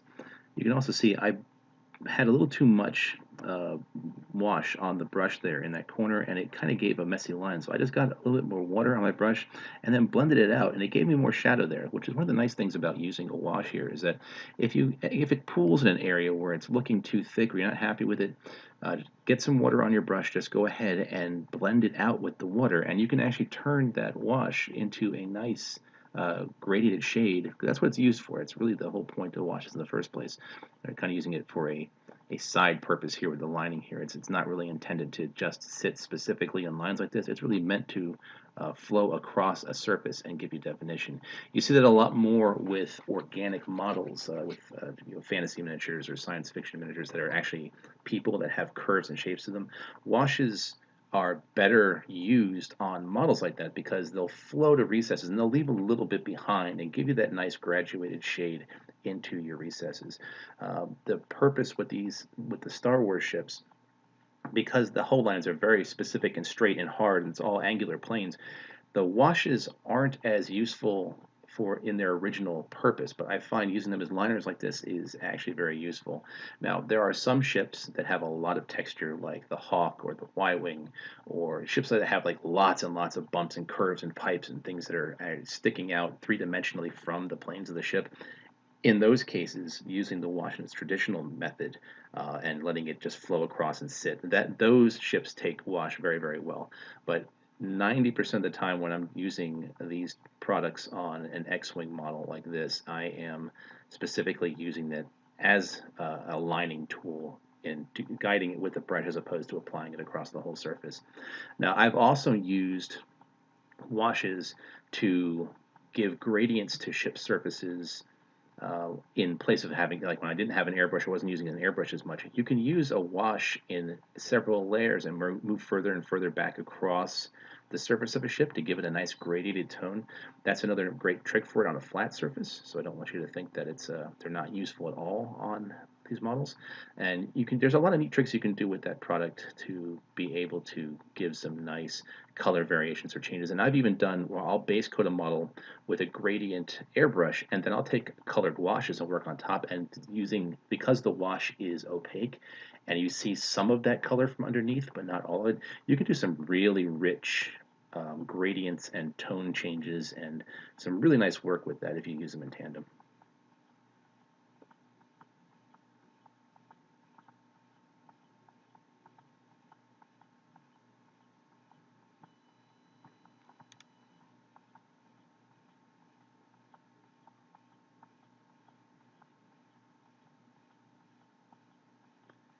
Getting those edges of where the different planes of the ship meet gives you a nice, much cleaner division of the engine against the ship's hull.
And some definition in the gun and the silver. I'm going to go back over the silver pieces with an actual wash in a little bit to kind of pull out those details, but I like using again the liner to go through and give like specific points, like behind the barrel of a gun, where there's a need for a very defined moment of shadow, because the wash, if you're using it as a normal wash, can give you a smooth gradient across the whole surface.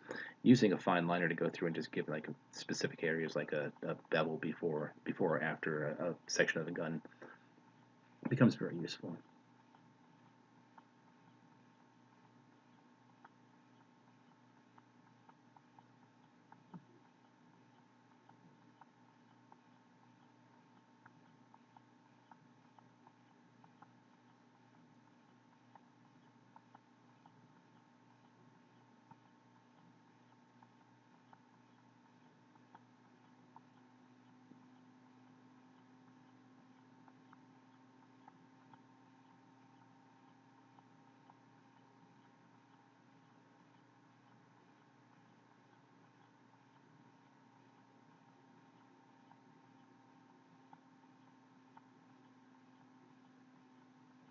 Right, doing a visual check. That looks like the majority of the lining is now complete.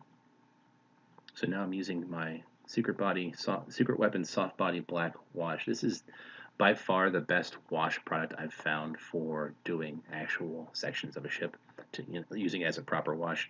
So I'm going to go ahead and use that across all of the engine sections, all the silver, the gunmetal areas I've done, and really get the shadows in there in the recesses.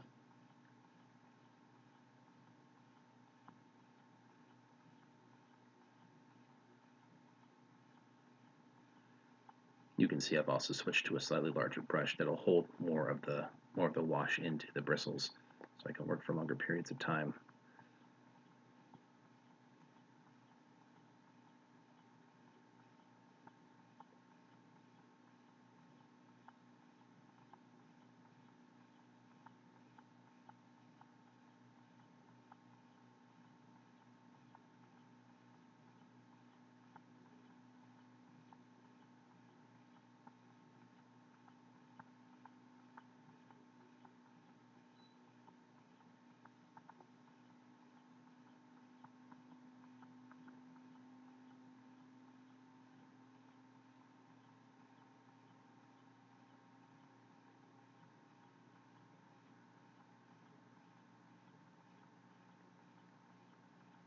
Now the sections of the engine.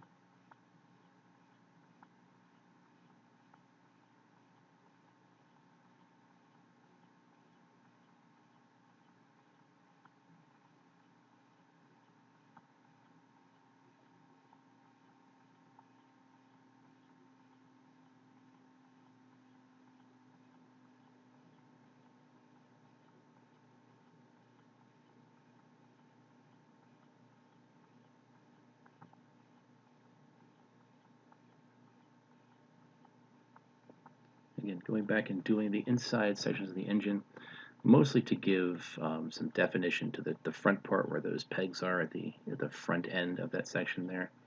Um, Kind of tedious to try and get in through the back external piece of the engine. Very much like the Y-wing has those very small bars around the back engine housing that you have to go through. And so people say you can just take the model apart and use it, but I just prefer just being careful with the brush.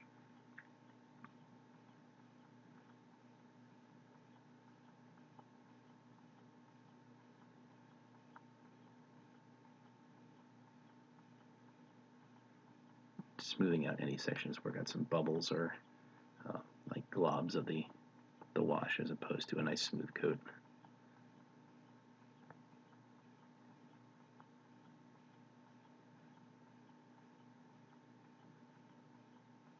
I'm pulling the wash up to the front of the engine where where those nubs are, the texture is. So that's where I really want the shadows to sit.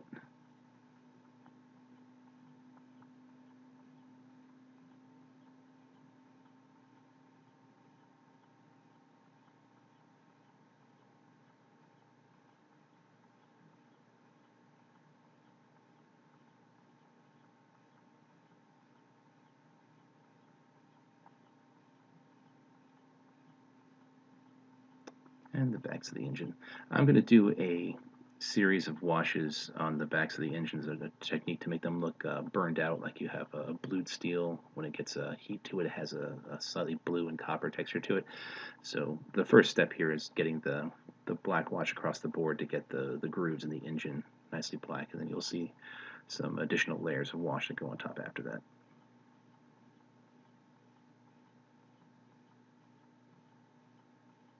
All right. Smoothing out some of the sections on the engine. And also looks like I missed a small section there with the liner, so going back in and getting that. And that's that. Now, the highlights are the last step in terms of getting the shading on. This really gives some definition and pop to the whole lines themselves.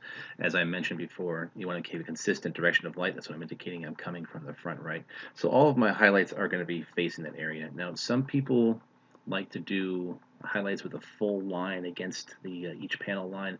I find that just hitting the top corner of where the light is coming from strongest for the most part is really the best way to go. Now sometimes you'll get a line that's absolutely perpendicular to the direction of your lighting. In that case, I'll go ahead and do lighting.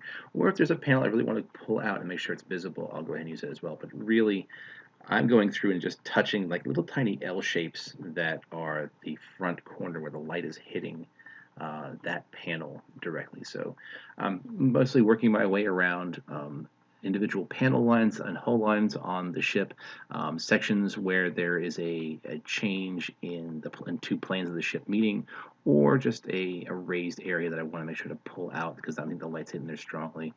And only it's just little tiny touches of a bright paint. I'm using the brightest light gray, as you saw in the beginning of this section here, for the white. And I'm going through and doing all the highlights for the gray sections, and then I'll go out behind that and do the highlights for the purple sections.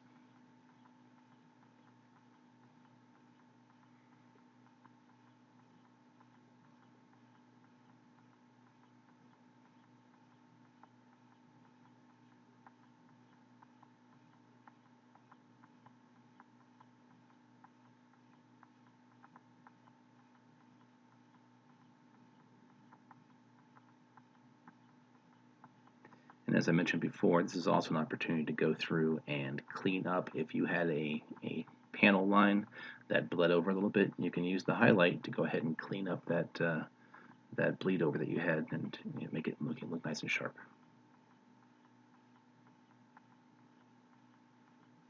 But something you want to do is be as consistent as you can about the direction of your light. Because if you have highlights on one part of the ship pointing to the front, the front right, and highlights on the other side of the ship pointing to the back, back left or whatever, your viewer, they might not be able to tell what's making it look funny, but it'll look off.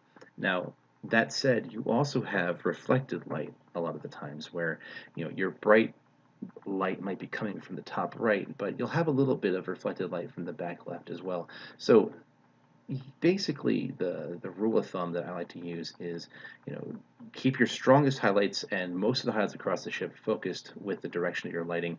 If you have a panel or a shape on the opposite side where the light's not coming from but really needs a little bit of definition, go ahead and give a little bit of highlight because that'll help pop the shape, make it easier for the viewer to see. It's not a big crime. Just try to be generally consistent about where your light is coming from.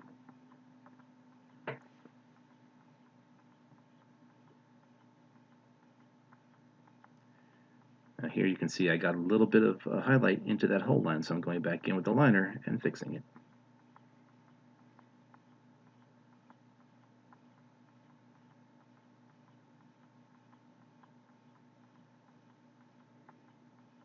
And then we'll redo that highlight.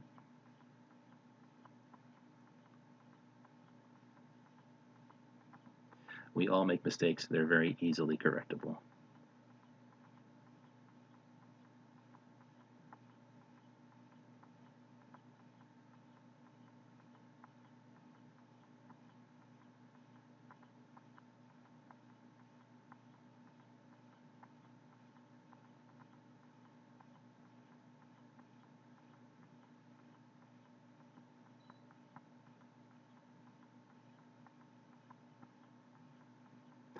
But adding this little extra highlight on top of the shadow in the recess there really gives that three-dimensionality to the shapes on the model itself, so it really makes everything pop.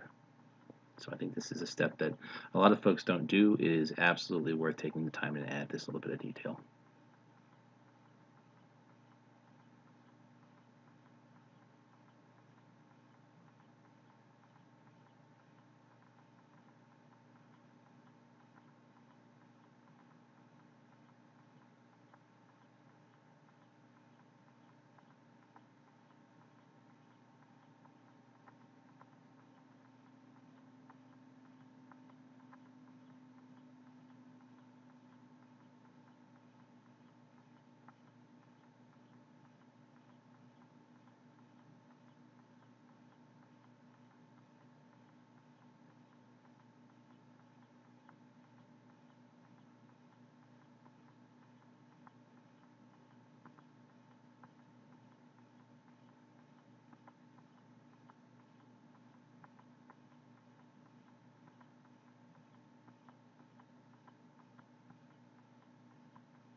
Bring the camera in a little bit closer. Hopefully you can see a bit better the detail as I'm laying in some of these highlights here.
This is one of those detail steps that sometimes you really can't even see, even in the detail shots that go up on people's web pages, whatnot, shots that I do in my models.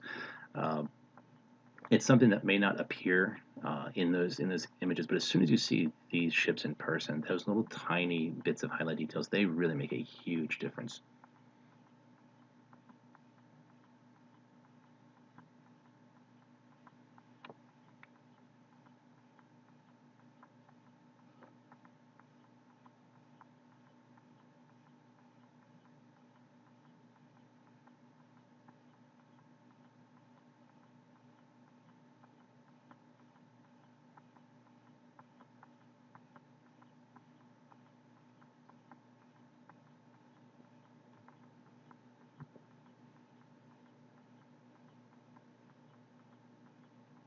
You can see across the board that's the end of the gray highlights.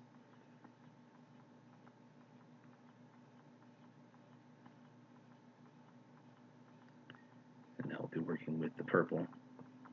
And for the purple, I don't have an out of the bottle bright purple like that, so I will be mixing my purple highlights. I'll be using the mid-tone that I used before and mixing it with a little bit of the gray to give me that bright. Now, I never mix with pure white or pure black. I like to find slightly off tones, either warm or cool, because it just gives a little more character to the paint, and it gives you an opportunity. If you need a bright white highlight, you can still go to white for that, specular highlight if you need it.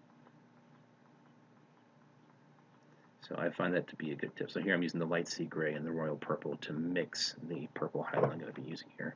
Whenever I paint miniatures, I never use pure black. I never use pure white because it immediately removes the ability for you to add a shadow, a darker shadow on black or a brighter highlight on white. Always use, if you're going to be doing a black ship, use a charcoal gray as opposed to a black. And if you're going to be doing a white ship, use a very, very pale gray as opposed to white, because that allows you to still have a level of depth above the midtone of your ship, which is important. But here I'm just following the same practice I did for the whites, but in the purple sections, using the same source, light source, and applying those little moments of brightness on the whole lines.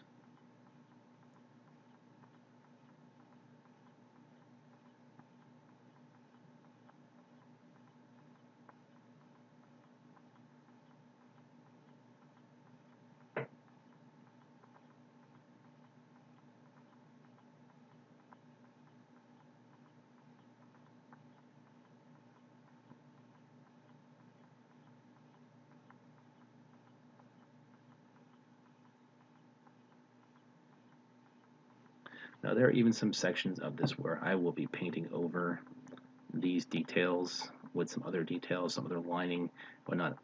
I just find when I'm doing a process like this, when I do shading for a ship, when I do highlights for a ship, I just do the entire section regardless, because that means if I miss something and I decide not to do a detail later, or I don't have something to add, I've already got that detail in place. If it costs me a couple of minutes of just being sure, it means I don't miss out on sections of the ship where I might have thought I was going to put a detail later, but ended up doing it, not doing it after all. Um, it's just it's just my process. I'm not sure if that will work for others as well, but I definitely recommend being consistent across the board because it saves you a lot of rework. You can take this thing in a step-by-step process, never have to go back and revisit something, go back and do shadows later, go back and do details later. Just stage by stage, I knock out the entire coverage of the ship and go from there. And that does sometimes lead to paint over, but at the end of the day, I find it to be a big time saver in the long run. It avoids a lot of rework.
The very tip edges of the engines here, just to give them a little more definition.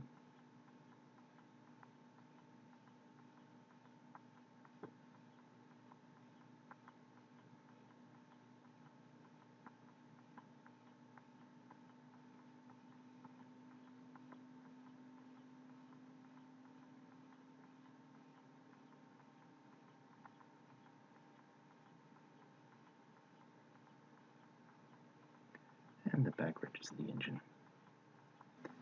And that should cover the purple highlights.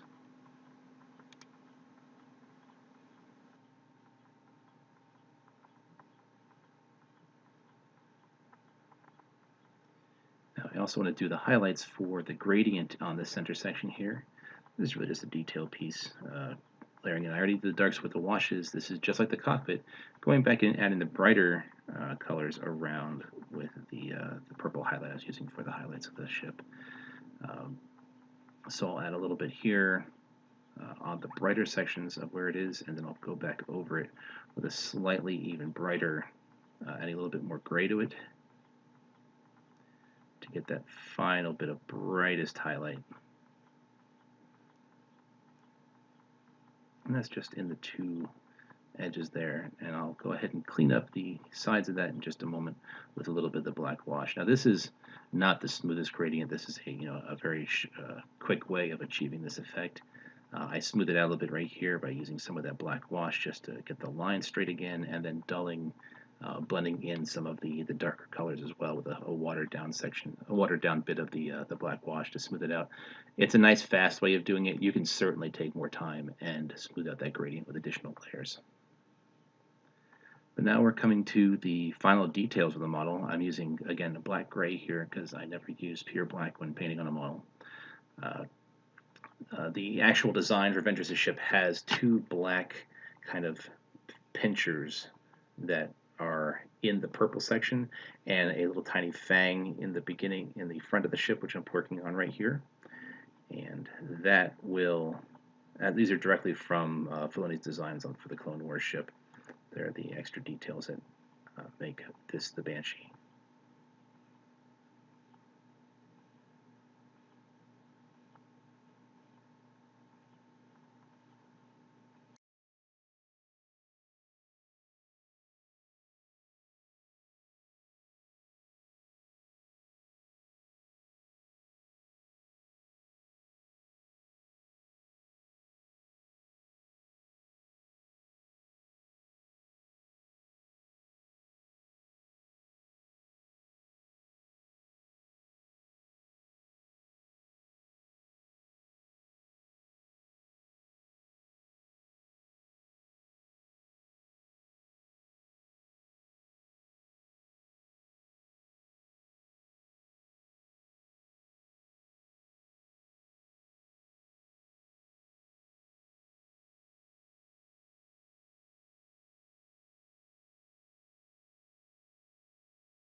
So I'm using the little bit of black on the heads of the engine details here. This is one of those examples where I had gone through and I'd done highlighting on them before and just painting back over because I'd like to have some definition there. Every Banshee that I've done is slightly different. Some of them have different colors on these front nubs. Some of them have small details here and there just to mark them as distinct and unique so that everyone that I've done is identifiable as who it was for and when it was done. So in this case, I'm using the black-gray on just these forward sections here.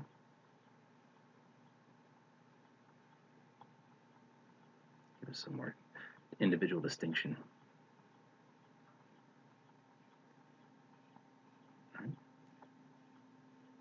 So now I'm switching back to that mustard yellow from the high density paint series. So there are yellow details all throughout the ship. As I mentioned in an earlier section, using this high density pigment means I can draw these lines once and they are nice and bold and strong, and I don't have to worry about going back over them multiple times, which is especially important in a ship like this, which has all these small yellow line details. So I'm very fond of that paint for work like this. So these markings are all pulled specifically from the Banshee design from Clone Wars.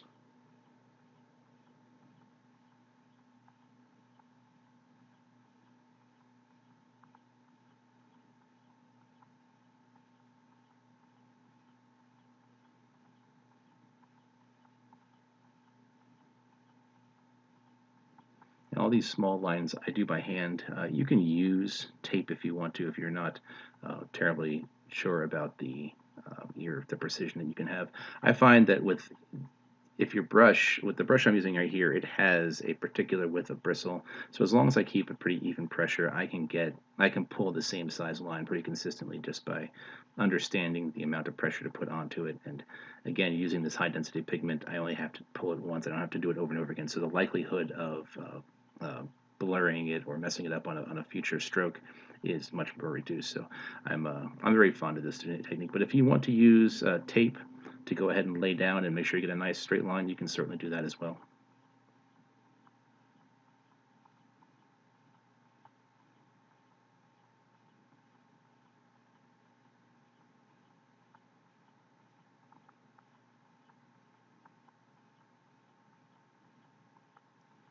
We'll get the running lights on the front of the engines with that same yellow.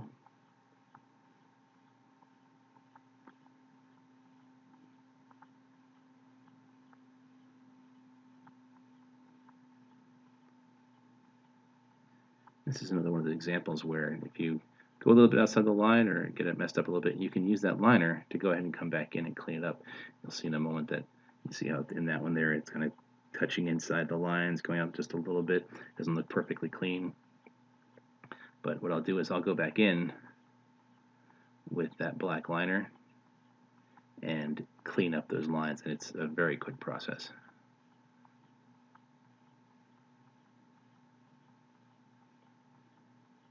I'll come back to those in a little bit. In the meantime, the last couple of yellow lines on the hull of the ship.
Some yellow details on the gun barrels to give them some more visual interest.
And here's the dark tone again, going back in and cleaning up those front lights.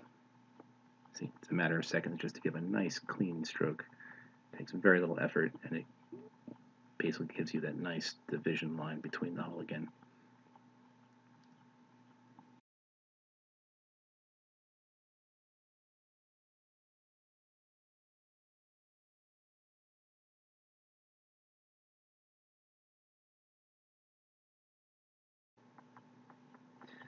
Now I'm going to use a trick here with some tape to do there's a double line of light gray on the engines as part of the design. And I want to have two parallel lines that are nicely spaced and clean.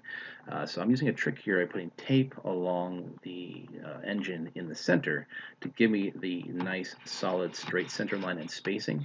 And then what I'm going to do is I'm going to just have to worry about painting the width and the outside edge straight, and I'll have the guide of the tape there to show me what a straight line looks like. So it's very easy to do a double line cleanly using this technique. So what I'll do is, again, this is hand painting against tape and not airbrushing. So I have my light sea gray, which is the mid-tone that I used for the gray areas of the ship, and I'm going to go ahead and just paint along the same length of the tape line. And I'm sorry for the shaking camera here. I had my elbows on the desk while doing this. I've got a steady cam I'm going to use for the next attempt for these videos, but I'm just pulling the paint along the direction of the tape and painting that way. So I'm not pulling it against the tape because that increases the chance that it's going to go under or seep into underneath the seal, but I'm just pulling two straight lines down parallel to the tape.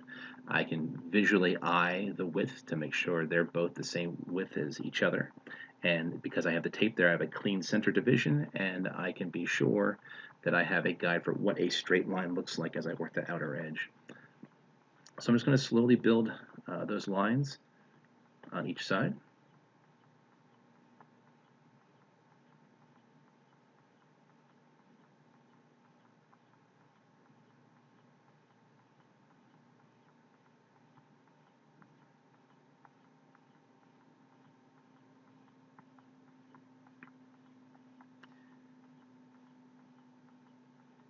And spend a little time just cleaning up that line, making sure it's as straight as I want it, that they are both the same width of each other, and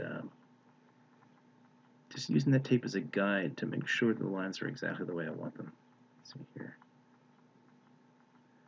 Work just a little bit at a time. Just keep going over and just moving your brush a little bit each time until you have a nice straight line like you want. And then when you pull the tape off, ta-da, two straight perpendicular lines.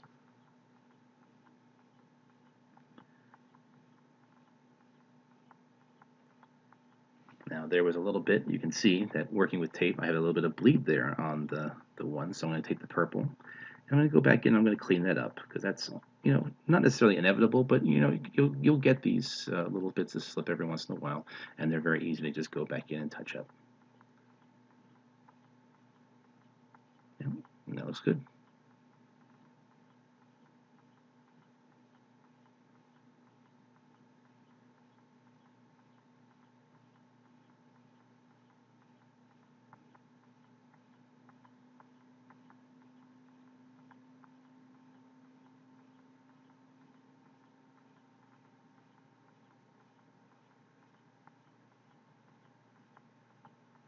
So now I'm using the bronze, Dragonhawk Nightshade, and Leviathan Purple. And this is for the engine burn. I talked about the bluing on the back of the engines a little bit before. This is a trick you can do for engines on any ship. But the first thing you want to do is work with the bronze, or copper you can use as well, but I like this tone of bronze. It looks really good, I think. Painting it loosely, just kind of jagged across the back of the engine. You're going basically 80% up the distance that you want to have the burn effect on.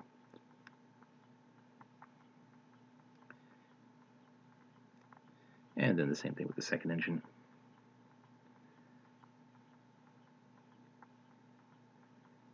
It's not necessary to have a clean, solid coat. It's really, I'm using it a little bit watered down so you have some of the under gunmetal showing through. But once you have that, that's 3/4 up there on the bronze. The next thing you're going to do is apply the Dragonhawk Nightshade wash, which is a kind of a dark blue black, and that'll go 3/4 of the way to 80% of the way up the bronze or the brass color that you used. Uh, And again, not an exact science thing here. Just going to go ahead and apply it to the back end. Let it seep up. But these burns are generally irregular anyway. On this ship is going to flow into the cracks, which is actually a really nice effect. But going ahead and letting just a little bit of that copper or bronze show through at the top, unaffected, but coat the rest of it all the way down the engine with this nightshade color.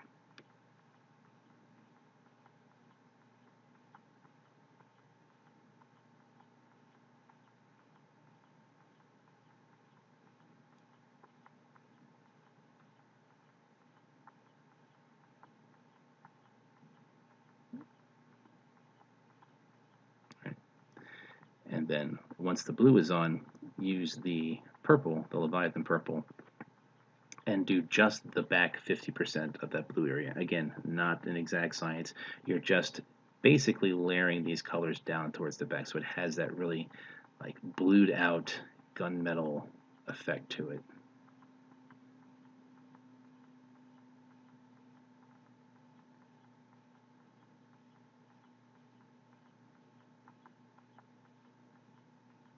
And that gives you the engine burn effect.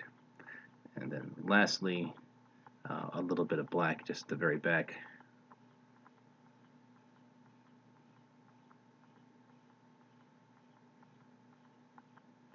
I'll be using again the soft body black wash from Secret Weapon.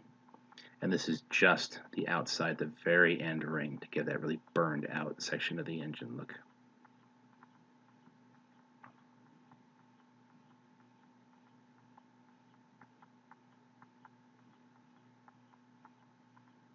And that is my technique for doing engine burn.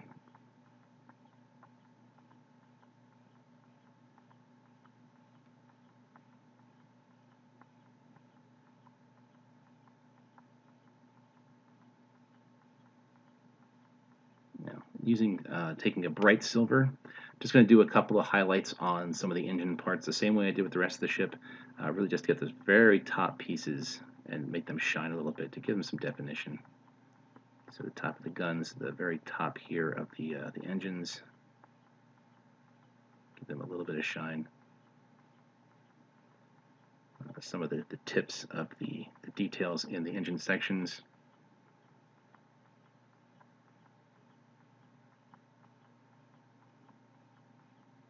But really just the littlest bit of silver there to give them a specular highlight.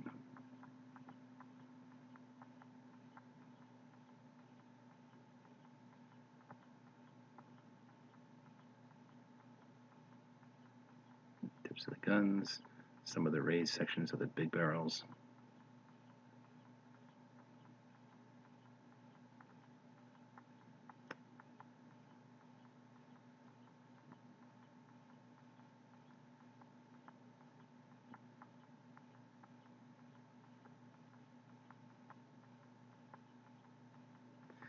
Using this bright light green, which is one of my favorite colors for laser, for Imperial ships predominantly. This bright green is really, really vibrant. So just a little tip of that on all of the laser turrets, barrels.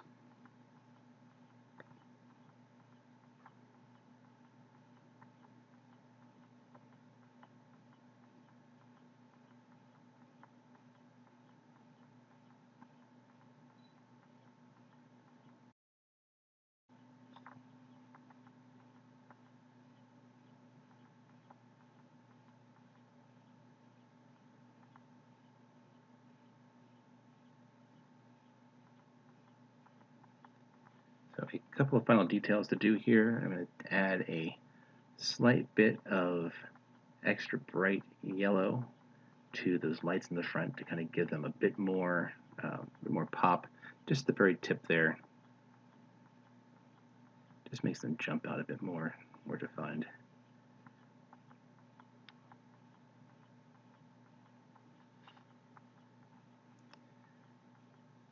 And the Banshee also has two circle designs on the sides here with a gray line in the middle. So again, I'm using that dark black gray and doing the interior line with that on both sides. This is another detail that was pulled off of the original Clone Wars design.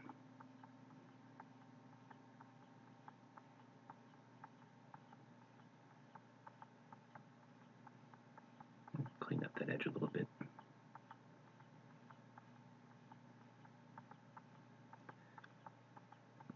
And now using the bright white gray, I'm going to go ahead and add circles. They're basically a broken circle around that black line there. And I'm using the top of the line and the bottom of the line to define the diameter of my circle, and just freehanding the curve.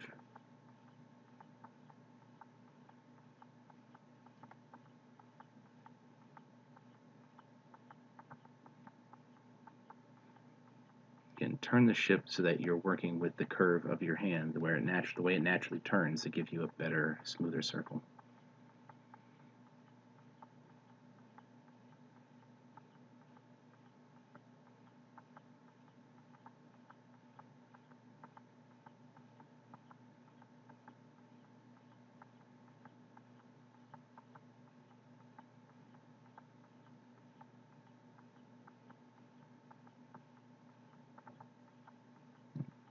And then repeat the process to the other side.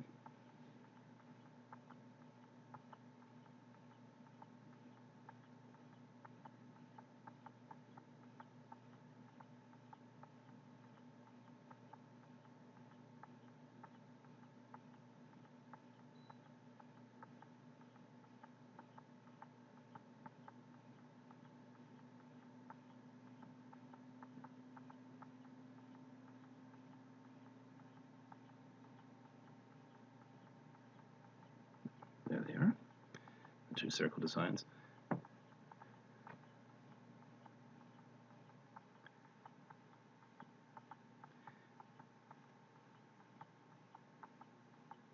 And just touch it up a little bit. They could use it a bit brighter if the paint wasn't completely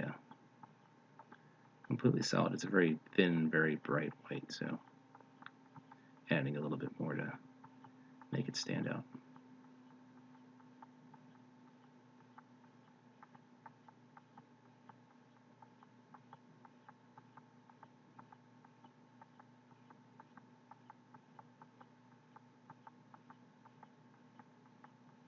Much better.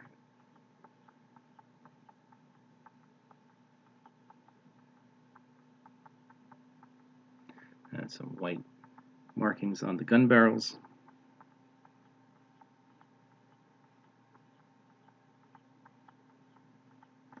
And the guns on the original design have a white stripe up the back end of the battery as well, so I'll add that in a moment.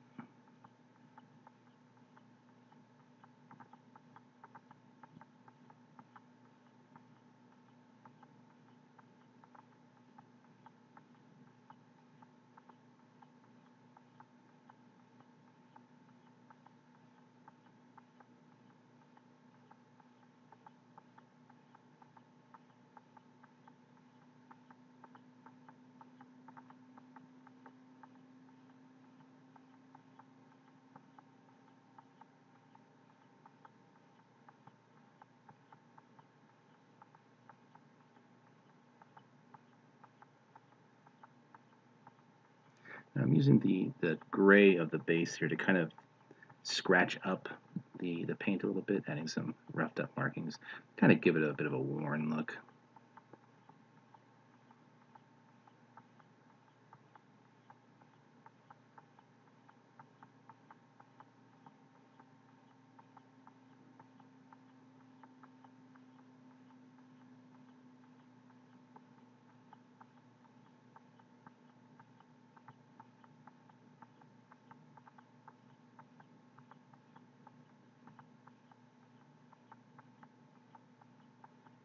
Now I'm going to add the actual word Banshee and Orabesh across the ship itself, across the back part of the hull here.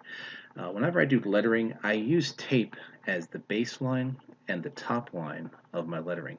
What that does is it allows me to ensure that my letters are consistently tall across where I'm doing the work. So I want a nice, clean, parallel set of lines here that I can work against for the top and the bottom. And I find this to be a really handy trick for doing letters because it makes sure you don't have like oddly sized letters bouncing here and there. And it also means you have a nice, clean, hard line across the top of your lettering and the bottom of your lettering.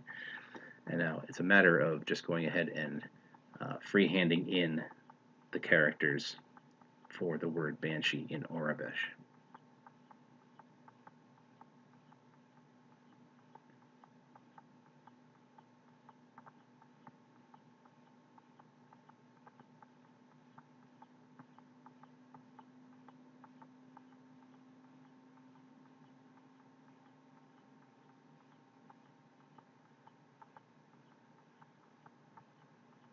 And always turn the model to give you an easy straight line. Don't try and draw a straight horizontal line while the model's vertical to you. It makes your life that much harder. Use the curve of your arm for curves. Use the natural turn of your wrist for when you're doing a turn. And when you're drawing a straight line, shift the model so that you can actually pull the brush straight. It'll make your life a lot easier.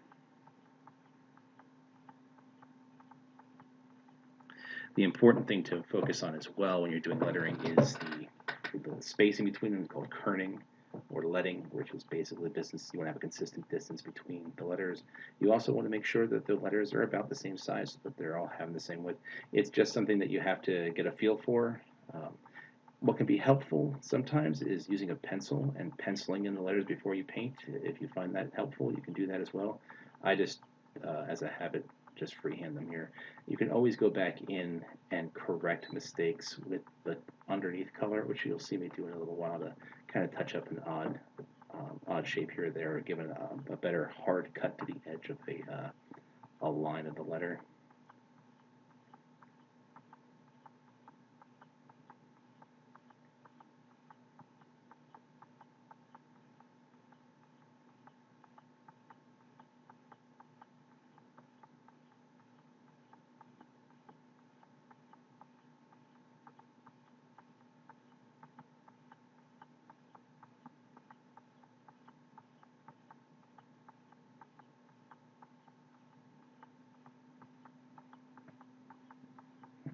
So I'll do a check. I'm going to thicken some of these other lines to make sure that they're consistent across the entire word.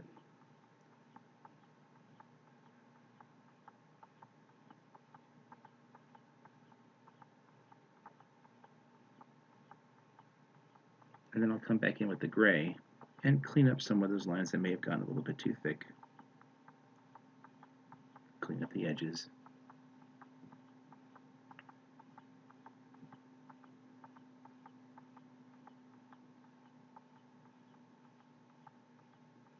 And then when you remove the tape, you have a nice clean set of lettering, like so, the Banshee.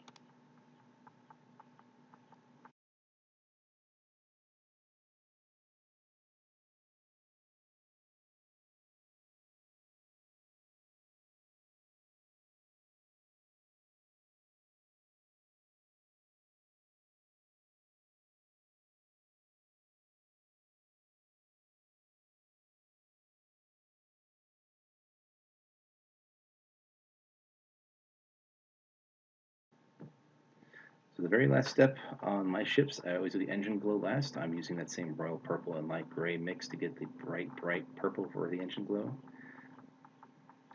And I use my hand to cover the outside the ship to basically avoid overspray. The worst thing possible you can do is putting on these last overglow airbrush effects and then accidentally spraying and covering sections of your model you didn't want to. It can lead to a lot of overwork. So I make sure to use both my hand and cards and friskets when necessary to make sure I'm only hitting the areas I want with engine glow.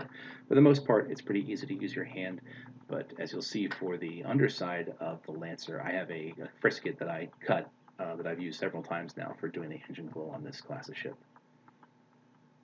So starting out with a light purple in the engines, and then on there's like sub engines on the interior wings there. A little glow against that.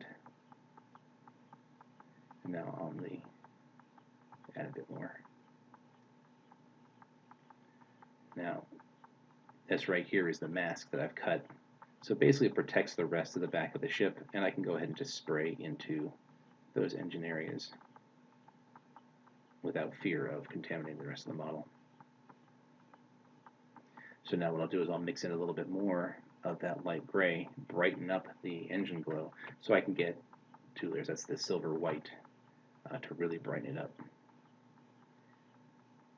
And I'll go back over the same places I just did with it, just a little bit less, so I have basically the glowing effect of the bright in the center and then the slightly darker purple on the outside.